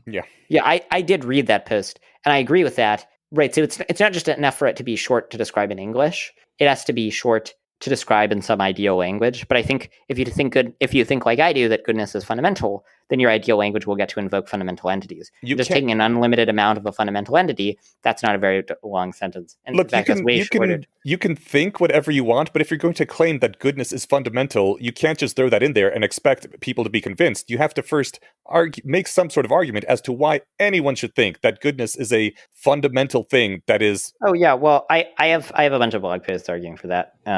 If I have one called 2D Semantics, 2 Problems for Moral Naturalism. I have one called Moral Realism is True, one called A Book Review, Ethical Intuitionism. I have a bunch of posts where I argue that. But in any case, like the position that goodness is fundamental is accepted by probably about a third of philosophers. And so you should at least think maybe like 10% chance that it's true. Nope. And so then, okay, well, I think that if a third of philosophers think something, you shouldn't think that the odds of it are like 0. You should at least have like some decent credence in it. I wouldn't say necessarily that the odds of it are 0, but I think that a third of philosophers believe something is 0 evidence for that thing being true. In my worldview, philosophers do not. There isn't. I don't put a lot of weight in what their opinions are because they tend to be very sloppy thinkers.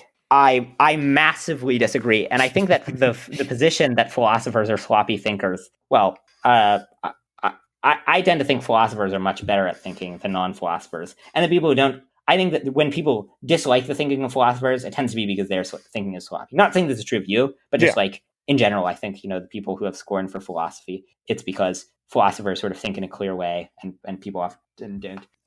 But yeah, so I think at least 1% credence, right? So maybe you'll give theism like a 1% chance of being simple on the best theory. But if it is simple, it's really simple, right? It's extremely short to describe. You just describe it as an unlimited amount of a fundamental thing, and that's very, very, very, very simple, right? So decent, so like not terrible probability that theism is really, really intrinsically probable. So the overall probability of theism will be like maybe like 1 in 1,000 or 1 in 10,000. That other prior will be something like that. But then it just explains so much that I think that your posterior in theism should be tremendously high. I think we're kind of have come full circle in a nice way. Yeah. Did you get a chance to articulate your position in a way that you felt fairly represented it? Yeah. Just very briefly, let me just give a few more reasons why to think God is unlimited rather than limited. Well, actually, no. Probably. I don't know. If people are curious, I have a recent article called "God Best Explains Things" or something. I can link to it. That sounds great. Chat. Yeah, send us any links you'd like. And so I give a bunch more reasons why God is simple in that post. That sounds good. Can I ask, anything else that? Yeah, go ahead. I have two personal questions, if we don't mind pivoting to something slightly more personal. Sure. Okay, the first one is actually still related to the topic. You said that you used to be an atheist. What is the actual thing that convinced you to stop being to believe in, I don't know, this God? Yeah, I just considered the arguments, thought they were pretty good. Okay.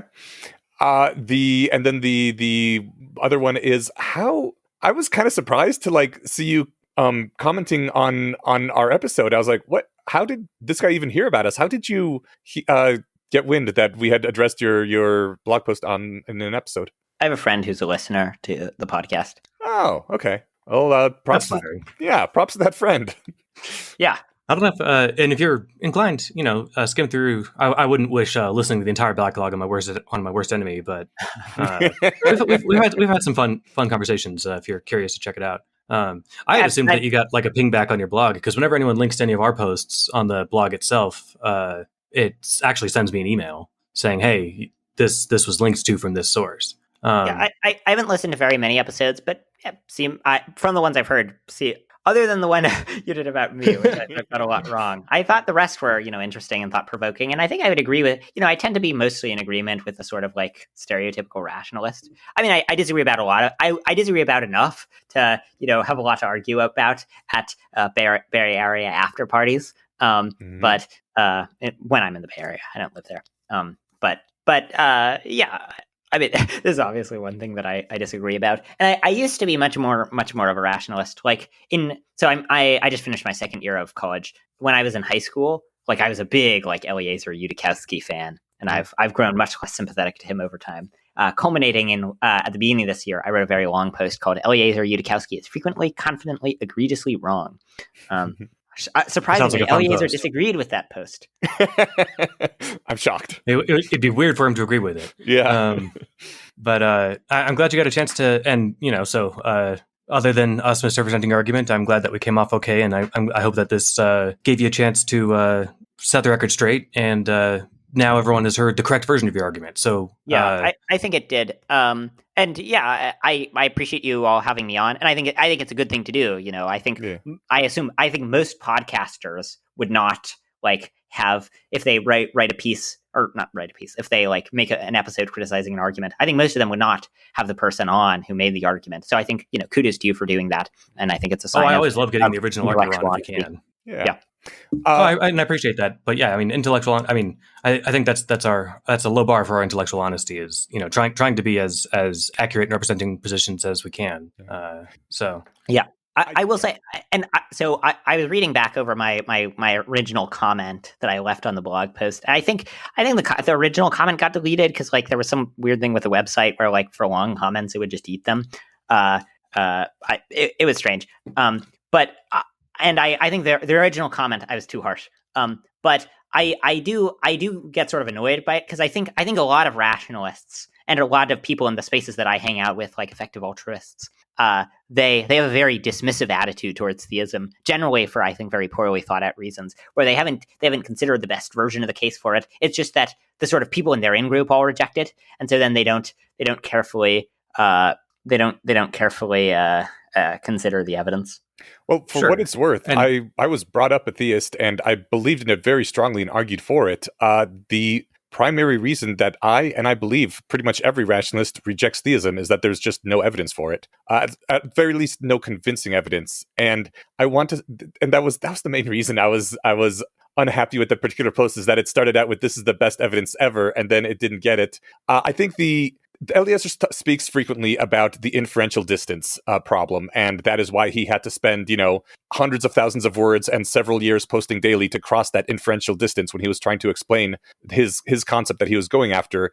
It seems to me that one of the fundamental things that your argument rests on, which was not brought up in that initial post, and which you really need to tackle before you open up with the argument that you did present in that post, is why someone should think that goodness is a fundamental aspect of reality, as opposed to a fact about different states of affairs between thinking beings. So I 100% disagree. I don't think that is required for the argument. It is, if you're going to be convinced of theism, then it is required for that argument. Isn't that what you're trying to convince people of with that argument? But an argument can be successful even if the argument is not enough by itself to convince people of a position, right? So imagine I'm trying to convince someone of evolution. So I give an argument for evolution, and I say, look, evolution, it's a very good explanation of all sorts of biological facts about the panda's thumb, facts about, giraffes' necks. I run through 10 phenomena, and someone says in response, no, this isn't a good argument, because if I was already almost certain that evolution was false, because I thought evolution relied on impossible magic and relied on the absurd notion that dogs give birth to pigs, then I wouldn't be convinced of it. Well, it's like, okay, that's true, but we don't normally hold the bar for a good argument. We don't normally hold it to the bar of, even if a person starts out almost convinced, very, very, very convinced, thinking the odds of it are like 1 in a billion, then they'll be convinced of the position. I agree with you, but it seems perhaps the most fundamental part of your argument is that all these people exist because God is good, and God is good because goodness is fundamental, and he is that infinite fundamental thing. Being good is just how I define God. And this is not like idiosyncratic. This is generally people, when they say lowercase g gods, they're not good by definition, but capital G God is good by definition. And right.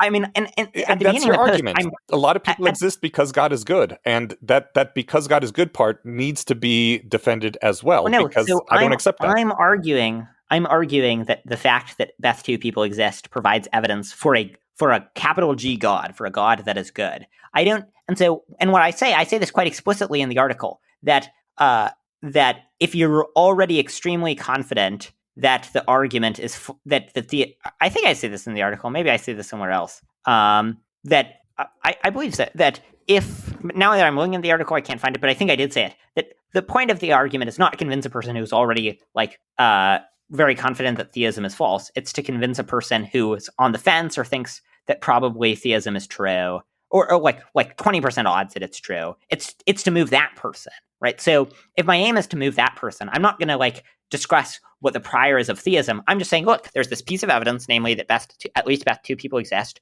and this gets a very large Bayes factor in favor of theism. Now, it may not be enough. Maybe you're already convinced of it. Maybe you think, you say this is a large Bayes factor in favor of theism, and that does not hold. You have to justify that statement. The entire post was justifying the statement that the existence of Beth 2 people is a large Bayes factor in favor of theism.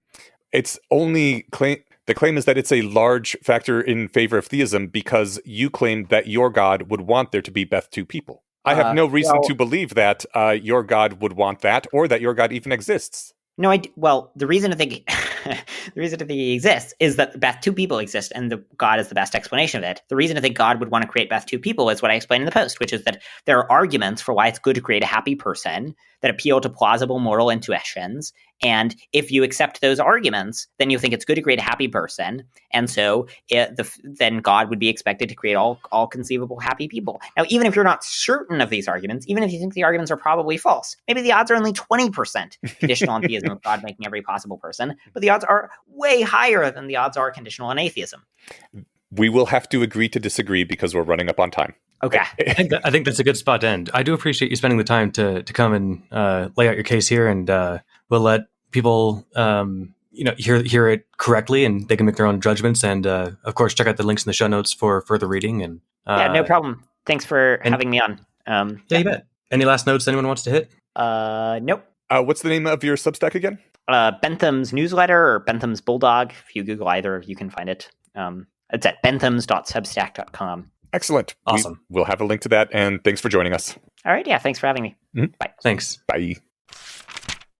Eneasz, welcome back. Stephen, thank you so much. It was an interesting conversation we had. Yes. It delivered what I was hoping it would.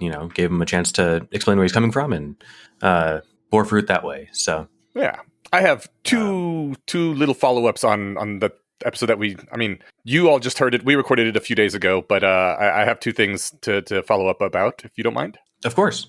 The first one is I realized near the end that I was I was laughing a fair bit at some things which maybe a theist or Matthew would have found it a bit offensive for me to be laughing at. I kind of want to apologize for that. I was having flashbacks to my new atheism days. I was feeling like really good and joyful because those were fun years, and this conversation was just sort of like fun for me. And there were some things that I legitimately thought were like, this is just silly. How can someone believe this? And so I laughed a few times when maybe someone else would think like, how are you laughing at him? That is asshole-ish of you to do. So I apologize. I was not trying to be an asshole. I was just having a really good time. I appreciate the clarification. For what it's worth, I remember at least one occasion where you laughed, and I think you weren't being impolite about it. I think it was actually appropriate. Like one of them was when we were talking about, okay, well, why would God fix some miracles, not others? And his postulation was like, well, maybe he made angels that did it. And then you're like, well, if you're just making up anything, then of course that works. And I think a chuckle there is kind of appropriate, because that line of argument in any other context is laughable. Yeah. But I didn't interpret it, and I don't think he did either, as laughing at him. It was just laughing at that line of reasoning, and I think the conversation was light enough that some laughter and levity was appropriate. So yeah, I hope no feelings were hurt, but I didn't perceive them. I didn't perceive it to be ill-natured laughter. So, well, I mean, you also know me well, so not everyone does. Just want to throw that out there, but thank you. The other thing was that this all started like when Brandon recommended that post to me, and I was a little bit disappointed in it. So I ranted for a few minutes at the end of an episode, and then Matthew heard it, and the whole episode came out due to that. I finally actually wrote up a longer blog post that's a little more formal, but it comments on specifically the episode you just heard, some of the things that came out from that, because I wasn't entirely done. We ran out of time, so I have posted that episode now on deathisbad.substack.com. That's my personal blog. It's called Bentham's Bulldog Makes Silly Mistakes in His Best Argument for God. Obviously, that's a maybe not the most charitable title, but whatever. I am sending a draft to Matthew as soon as we hang up here, so maybe he will have a rebuttal or something up by the time this goes out to our listeners. But there is a more in-depth take on some problems that I think are in the argument that we didn't touch on very much, and maybe his reply to those. So if you would like a little more follow up, that's available in the show notes. Yeah, if he does reply something and it's up before this airs, then we'll obviously link to it. And yes, there's something to be said about just having 5 or 10 minutes of uninterrupted thought articulation that you can't really do on the air. So your considered written response will obviously be of that kind of flavor. So yeah.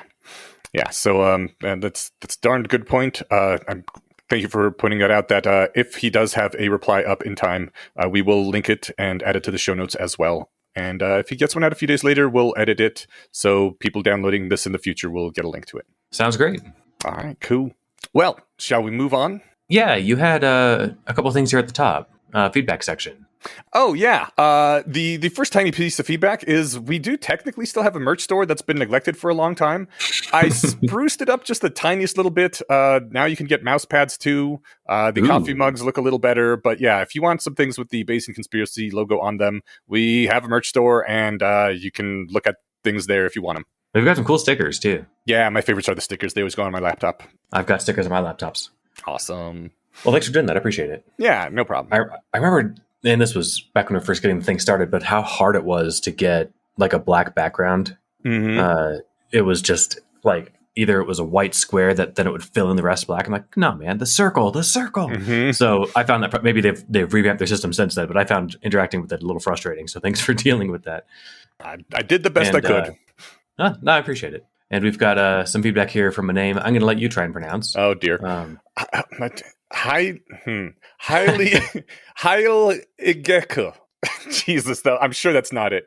It either looks like deliberate keyboard smashing or some cool archaic German. Yeah, could be German, could be maybe something Nordic. Probably more German, you're right. But in any case, what is our I'm assuming this is on Discord? Yes, so this is a Discord What does our awesome Discord commenter have to say? Well, this is regarding our consensual violence episode, saying that he lived in South Korea for 5 years and could be really othering and isolating there for non-Koreans. 2 ways he dealt with that was playing Magic: The Gathering and learning jujitsu. Both are commercial-driven hobbies where there is someone who has a direct financial incentive for you to show up, have a good time, and connect with other people. And also, Brazilian Jiu-Jitsu is also a stealth hug delivery mechanism. Hours of aggressive cuddling. Nice. Yeah. So that's great. The high school I went to had I am told that it was a rather sizable foreign exchange student program, and a couple people from Japan came through when I was there, and they do martial arts like we do gym. Oh. Neat. And not your McDojo stand there and do, throw punches at the air, but like actual grappling and precisely the kind of consensual violence that we talked about in the episode. And I suspect that had a lot of the same benefits that were discussed there. So I think that's kind of cool. That is really cool. If I had any way of reaching out to any of these people and asking them, I might, but I don't, so I won't. All right. But anyone who maybe, grew up there or spent some time there, especially if you went to school there, I'd be curious if my intuition there is right. So, yeah. Well, if you would like a social group that you don't have to go to somewhere physically to interact with people, you can join the Guild of the Rose. That's right. We've mentioned them a lot. We like them. They are a rationalist organization that is largely online, although not exclusively anymore, dedicated towards honing these skills in a deliberate and practiced manner. I think I mentioned last episode that I was going to attend the upcoming remote workshop on hedging. Yes, how was that? And is it good enough that we should do a whole episode about it? It was good. I don't think we should do an episode about it because it's available at the Guild of the Rose. You're right. Yeah, but I mean, it was really cool, and I could summarize it briefly. It was basically, how do I take risks whilst minimizing? How do I make decisions that involve risks and potential rewards whilst minimizing the risks and maximizing the rewards is sort of the gist. For example, you've got a small business and you want to try to expand it into a new domain. What are some considerations that you should have? That kind of thing. But my favorite line that came up in the entire presentation was, and again, this is on the Guild of the Roses website. I'll link to the page on the website that has this course on it, the Intro to Hedging. But my favorite segment was at the beginning of section 4, and David Youssef was leading the course, and he said the best sentence that he gets to say that we don't get to say on our show, which is, "This is your opportunity to take advantage of the collective wisdom of the guild." Nice. And we collaborated and worked together to help people, brainstorm some solutions to problems they were having. Like it's the coolest thing. So I really can't oversell the benefit of the community aspect. So do check out the guildoftherose.org, and we've got the generic link there in the show notes, but I'll also link to the intro to hedging. Awesome. Yeah. Thank you, Stephen. Thank you, Guild of the Rose guys. It's a valuable service. Hell yeah. Alrighty. Are we going on to the Less Wrong posts? Did I forget anything? No, I don't think so. Okay. And I think we've actually decided we are only going to do one Less Wrong post because the zombies deserve their entire separate episode, yeah? Yeah, I think that the discussion was basically, do we want to give it like a quick rundown that doesn't do it justice, or do we want to burn way too much time for this segment on it? So we met in the middle and said, let's do an episode on it. And I think that'll bear a lot of fruit. But the Less Wrong post we are covering is reductive reference. Yeah, reductive reference opens we're still in the I guess what's now called the website Physicalism 201, but I'm going to say just the reductionism sequences, and he rearticulates the reductionist thesis that human minds, for reasons of efficiency, use a multi-level map in which we separately think about things like atoms and quarks, hands and fingers, or heat and kinetic energy, referring back to several of the earlier posts. Reality itself, on the other hand, is single level in the sense that it doesn't seem to contain atoms as separate, additional, causally efficacious entities over and above quarks. Yes. Putting it more succinctly, we use multi-level maps for convenience. Reality doesn't. It has no need to. Yeah. He has this quote at the beginning here, which is, I guess, indicative of how things actually feel to humans. He says, I once met a fellow who thought that if you used general relativity to compute a low velocity problem, like an artillery shell, general relativity would give you the wrong answer. Because at low velocities, artillery shells are governed by Newtonian mechanics, not general relativity. This is exactly how physics does not work. Because, at the base, there's just quantum fields interacting, and everything higher level than that is an abstraction or a simplification that we use for our purposes.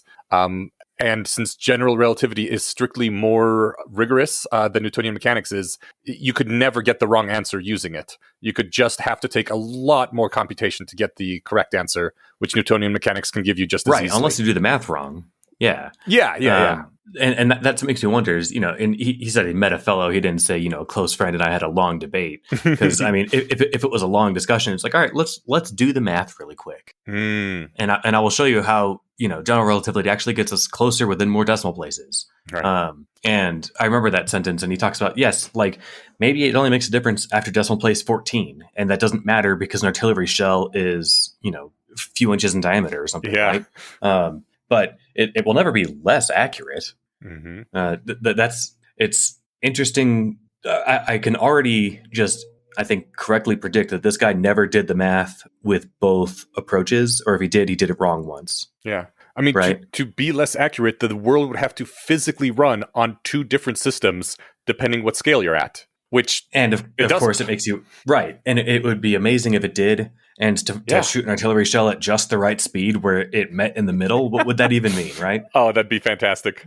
I guess that middle might only be at the 30th decimal place or something. But you could write such a cool story, I bet, where the twist is they're using relativistic weapons and somebody switches to slower ones, which is completely unintuitive. But because Newtonian mechanisms are different, there's some kind of like edge that it ekes out and it manages to win in one special case scenario. Well, it sounds like you should write that short story. I don't think I have enough knowledge of physics to write it correctly. Well, it's a good. This is something Greg Egan would write because he, I think, is a mathematician or a physicist. Like, there's so many physics in his books. He could totally pull it off. Who's this? Greg Egan, the guy. Oh yeah, yeah. I've heard the name. Yeah. Remind us because I can't actually remember anything that he wrote, so I shouldn't have cut you off so quickly. I think probably his two most famous works are Diaspora and Permutation City. Yeah, he later wrote the Clockwork Universe series. I'm not sure if it's a trilogy or a different amount of books, but in those he completely creates a new form of physics, and half of the books are just textbooks on how this physics works, which is very similar to ours, but has an additional dimension, and it's hard to read if you want fiction rather than a physics textbook. That's awesome. Yeah. But I know people who love it because it's a whole new physics that they get to play around with. Yeah. No, that sounds great. Yeah. Anyways. Yeah. Well, this tangentially relates back to the post where he says that humans compute efficiently, thinking only of significant effects on goal-relevant quantities. No one has ever caught physics simplifying its calculations. Yeah. And that's the important thing. And he uses the same example, which it's funny because it bored itself into my brain to the point where I thought of it, but I read it 15 years ago, and now it turns out that it's stuck. But he mentions airplane wings. Mm-hmm. The people designing these in wind tunnels and testing them aren't modeling, or especially if you were to say build a simulation on a computer, they're not modeling the quarks, right? Mm-hmm. There's no point in going down that small. Mm-hmm. It's you just kind of need molecules, or even you can model above that at just wind, right? Yeah. And but the thing is like that's a convenience for us. That is not how the territory works. Yeah. Because how much computation would it take to like differentiate the quarks that are in the wing as opposed to the quarks that are in the wind going past it? Like, I don't even know how one would begin to do that. We just have to think of them as separate things. Right. Not only do we have to think of, not only do we as our, with our squishy meat brains have to think of them as separate things, but even if you're modeling them, it's not even clear what extra value you would get out of modeling or getting your model that much more close to reality. Yeah. Right? Yeah. Like it flies just fine without us needing to be correct down to the nth decimal level. Right. Mm-hmm. Yeah. And yet the individual quarks don't know that they're in a wing or anything. Yeah. This brings up a kind of scary thought, I guess, which he gets into in the rest of the post. He says, our map is very much unlike the territory. Our maps are multi-level, the territory is single level. Now, since the representation is so incredibly unlike the referent, in what sense can a belief like, I am wearing socks, be called true, when in reality itself there are only quarks? And this does kind of relate back to what we closed, or near the end of our conversation with Bentham's Bulldog, right? Mm-hmm. The truth can't be evaluated just by looking inside your own head. It's interesting because I read this Less Wrong post like literally a couple hours after we talked to him, and he seems to disagree with that, which that's a whole thing. And I mean, there are certainly some truths that can be found just by looking inside your own head. Logical truths, for example, right? Mm-hmm. But not truths about reality, I would argue. Yeah. I think in somewhere else in one of the posts, Eliezer says you're never going to get a perfect map of California by sitting in a room with your eyes closed and the shades drawn. Yeah. Yeah. I think for him, I don't want to speculate too much, but since you need some sort of logical basis to things, I think he would argue that everything ultimately boils down to looking inside your own head to get those logical rules as a basis. But I think it is often taken way too much to the extreme by philosophers. But I do think it's taken to an extreme that makes people discount interacting, making their beliefs entangle with reality through empiricism and experimentation. And I think that's actually insanely important and is one of the core things that rationality cares about. I agree. And I mean, it's one of those things. I mean, like, Yudkowsky puts it really well. He says, even when I have a simple hypothesis, strongly supported by all the evidence I know, sometimes I'm still surprised. So I need different names for the thingies that determine my predictions and the thingy that determines my experimental results. I call the former thingies belief and the latter thingy reality. I love that we have such a good, simple definition of reality. Yeah, I think it's perfect. Yeah. Reality is the thing that determines experimental results. I think that's a great, and it's one of those things where, everyone from the ancient Greeks onward have been asking, there's kind of like the question of like, what is reality and what is truth? What is out there? And it's like, truth is the thing, reality is the thing that, tells you whether you're right or wrong. Yeah. And Yudkowsky goes on to say that for every systematic way of arriving at truth, there ought to be a rational explanation for how it works. Yes. Yeah. So we're moving back to like kind of more concrete examples, and instead of socks, we're looking at the statement. This is like the Alfred North Whitehead, which I remember that name because I remember learning that before I read Less Wrong because it was in the like old school philosophy lectures I listened to. But yeah, like the classic definition of truth is what it means for what the statement means for snow is white to be true is true if and only if snow is white. Yeah. Right. And so it's like, all right, well, what does any of that mean? I'll let you take it from there. He says, the question on the table is what it means for snow is white to be true when in reality, there are just quarks. Out there in the world, there are water molecules whose temperature is low enough that they have arranged themselves in tiled repeating patterns. They look nothing like the tangles of neurons. In what sense, comparing one ever-fluctuating pattern of quarks to the other, is the belief snow is white true? And that seems like a very thorny question. Like, how can you even say things are true or not true when all that exists is quarks and even our neurons are just interacting quarks? Which I think maybe is why some people, through a failure of imagination maybe, just say, well, I guess that's impossible. Quarks can't do that, and therefore consciousness is a fundamental aspect of reality that is separate from physics. But I think that is very silly and giving up very easily. And we'll have to, that'll dive us down a whole rabbit hole that we're going to spend a while on in the not too distant future. Yes. Yeah. But I was just going to say, I wonder, like, it can't be a coincidence that this comes after the, Human Guide to Language sequence. And one of these days, I'm going to ask Eliezer, when he was writing the sequences, did he sit down for a while first and like sketch out what order he's going to put them all in so they made the most sense? Or did he kind of just build things up and then put them in the right order as the posts kind of came up? Because, snow is a word that we have to describe that white stuff that sometimes falls from the sky, right? Mm-hmm. And like philosophers could quibble about, well, what exactly do you mean?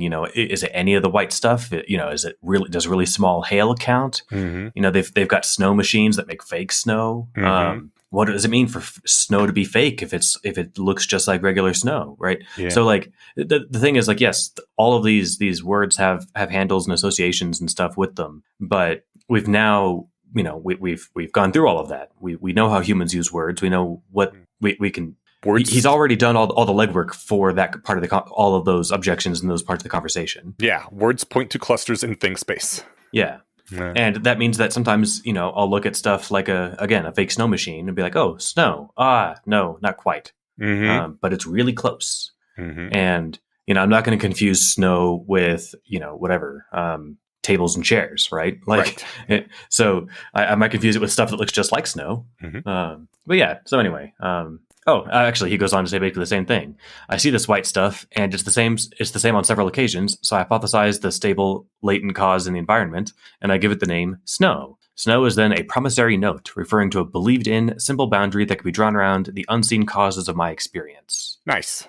Yeah, and he goes on with this promissory note idea that the entire grasp that we have upon reality is made up of promissory notes of this kind. This can be a bit unnerving, maintaining a precarious epistemic perch in both object-level beliefs and reflection, far above a huge, unknown, underlying fundamental reality and hoping one doesn't fall off. This is not the same as saying there are no hands. There are patterns that exist in reality where we see hands, and these patterns have something in common, but they are not fundamental. Yeah, and I think that this is well, I was going to say this is worth belaboring, but fortunately he knows that and does that for us. So maybe we can just move on past it. But the takeaway here is that, like, you can have the general. I mean, is it even? I guess it's a belief that stuff, the white stuff that falls from the sky is snow. But it's made up of previous. It's an inference based on previous observations, right? And I do think that it would be impossible to come to that conclusion without ever having looked out your window and seen real snow, or even like heard of it, right? Yeah. I'm reminded of the story I heard of my first birthday, where apparently I had a cupcake with a candle in it, and being the little scientist that 1-year-old me was, I put my finger on the fire and burnt it. Ooh, wow. And because I didn't know what fire was, and that day I learned fire hot. Right. And maybe if I had a sufficiently sheltered existence with lots and lots of textbooks, I could have known what that looked like before I, went to go touch it for the first time as an adult or something. But this is how humans work. We see stuff out in reality. We categorize it. We label it. We assign it into various confidences, and then we move forward and update based on more and more of those experiences. I've also seen fake fire that isn't hot, right? Yeah. And it's just like this is just how knowledge happens, right? Yeah. All right. So I'm going to relate this back to our previous conversation with Matthew again. Just as he says that, like snow is not fundamental to reality. Hands aren't fundamental to reality. They're both promissory notes pointing at patterns in reality, that the things that these patterns have in common. He says, elementary particle fields are the fundamental causal entities so far as we currently know. As far as I know, that is still the case. And that is the fundamental aspect, building blocks of reality. Everything else is just patterns within those elementary particle fields that we can sometimes look at and say, look, these patterns exist in reality and we are pointing at that pattern.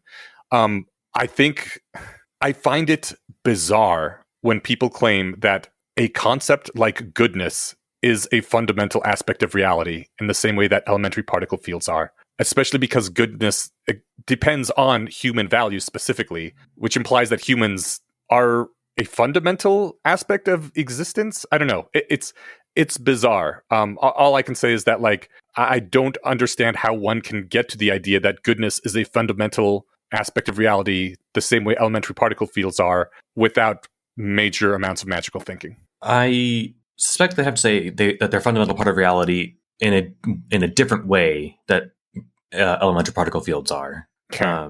But I couldn't go further than that. Yeah. The other fun thing about just thinking about like the lowest level of reality is that, not only is every human up through at least whatever the 40s, when did quarks and stuff start being talked about by physicists? I think earlier than that. Maybe the 10s or 20s. Yeah. But in any case, like, we made it through all of human history up until about a century ago. Without having any idea, without having a a closer idea of what's at the bottom of reality. Yeah. You know, like we don't need this to operate or to be right about stuff. Yeah. You know, it like again, I love the hands and fingers distinction. Mm-hmm. You know, Yukaski in his awesomely humorous way paints this really well. You know, like the higher level label of hands.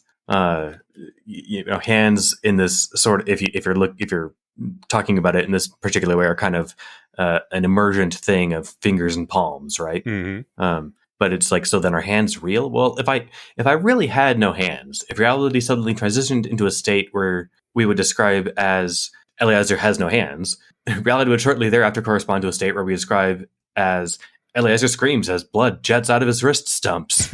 And this is true, even though the above paragraph hasn't specified any quirk positions. Yeah. And this encapsulates what I was trying to say beautifully, that the every single concept and belief in your brain and mine is perched orders of magnitude above reality. Yeah. And it's allowed to be. Yes. It really couldn't be any other way. There's just not enough computing space in our brains for it, right? Yeah. I still find it a little scary, but that's the way it is. Yeah. I mean, like, I think that we talked about like wings and planes and stuff earlier. Like the wings of an airplane exist explicitly in an engineer's multi-level model of an airplane. Mm-hmm. And the wings of an airplane exist implicitly in the quantum physics of a real airplane. Mm-hmm. Implicit existence is not the same as non-existence. The exact description of this implicitness is not known to us. It is not explicitly represented on our map, but it does not prevent our map from working or prevent it from being true. Yeah. And I think that's the important thing, is that our takeaways from our multi-level maps can be like, I don't want to get bogged down on the word true, but I'll say like they can be reliable enough to always give you the right answer, mm-hmm. right? Mm-hmm. Even if you're not modeling it at the level that reality models it at. Yeah, it's a really good way of putting it. But that's that post. I mean, the zombies post, in addition to being one of the longer ones, usually these posts are somewhere between 3 and 8 minutes or whatever to read. Mm-hmm. And it's a mere 26, which is palatable even for me. And frankly, it's kind of riveting, but it's riveting enough that we want to give it its own shake. So yeah, I think the one sentence, the 2-sentence takeaway I just want to give to the zombie stuff, as long as we promised to mention it last episode. So okay. Philosophical zombies, the idea that you can have an atom to atom copy of people, of say you in particular, that isn't conscious. That's the idea of a philosophical zombie. Yeah. This is a response to that seemingly intuitive idea that when you give it further reflection ceases to be intuitive, and you have to do a lot of fast footwork to accommodate. Mm-hmm.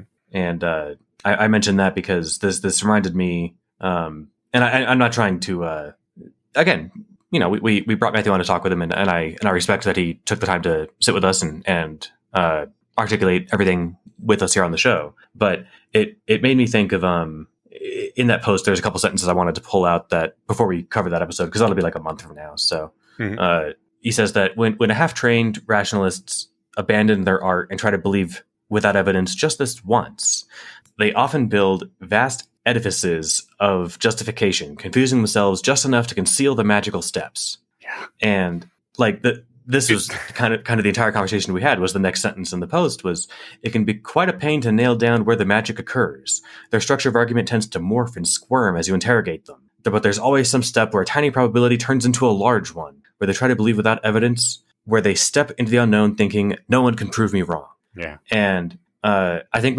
we sort of approached that part of the argument near the end of the episode, where when I asked about, why would God regrow limbs or whatever, if that would risk showing its existence, and then he posited the existence of angels or some other magic beings doing it, right? Mm-hmm. Like that's the kind of fast foot squirming stuff that he's talking about here, right? Yeah. And the vast edifice of trying to obfuscate came down to really advanced math and really impressive math, and yet still it's just trying to hide the basic argument. Yeah, but it's one of those things, and just like with philosophical zombies and other kinds of fun thought experiments that we'll dive into more later, I think it can be fun to think about, but I think one should be very, very careful about trying to draw real world inference based on the outcome of a thought experiment. Yeah.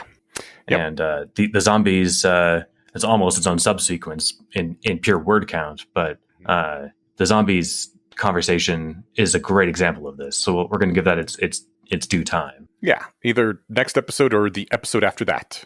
And in that one, we'll be talking about the zombies post, and also zombie responses and the generalized anti-zombie principle. So we'll get all three of those together in one big blog post with possibly a guest to talk about them with one us. Big episode, not blog post. Sorry, one big episode, yes. All right, well, that sounds good. Anything else to cover before we run down to my favorite part of the show? I don't think so. I think we got it all in. All right. Oh, you get to do my favorite part this time. It's your turn. Oh, great. Okay. This time, we are thanking a patron. This week, we're thanking Derek Canestraro. Derek, thank you for supporting the show. It means a lot to us. It's nice to know that people care enough about what we're doing to part with some of their hard-earned money and let us know that it's important to them too. Seconded. I swear one of these days I'll think, like, the thing is I've hedged on whether or not to like write down something that makes the sound more articulate every episode, because then it would feel less genuine. Mm-hmm. But I don't know if articulation would be appreciated more than genuine hemming and hawing about how to say thank you differently every time. But it really does make a big difference, and it means a lot to us. So thank you so much for your support, and to everyone else who supports us. We're on Patreon. We're on Substack now. You can always, still share episodes and rate and review on your podcast app. Those things are all still helpful as well, and all the standard things. Don't forget to like and subscribe. Exactly. Smash that like button. All right. Awesome. Thank you so much, everybody. And thanks, Stephen, for talking with me again. Likewise. All right. Have a good day. See ya.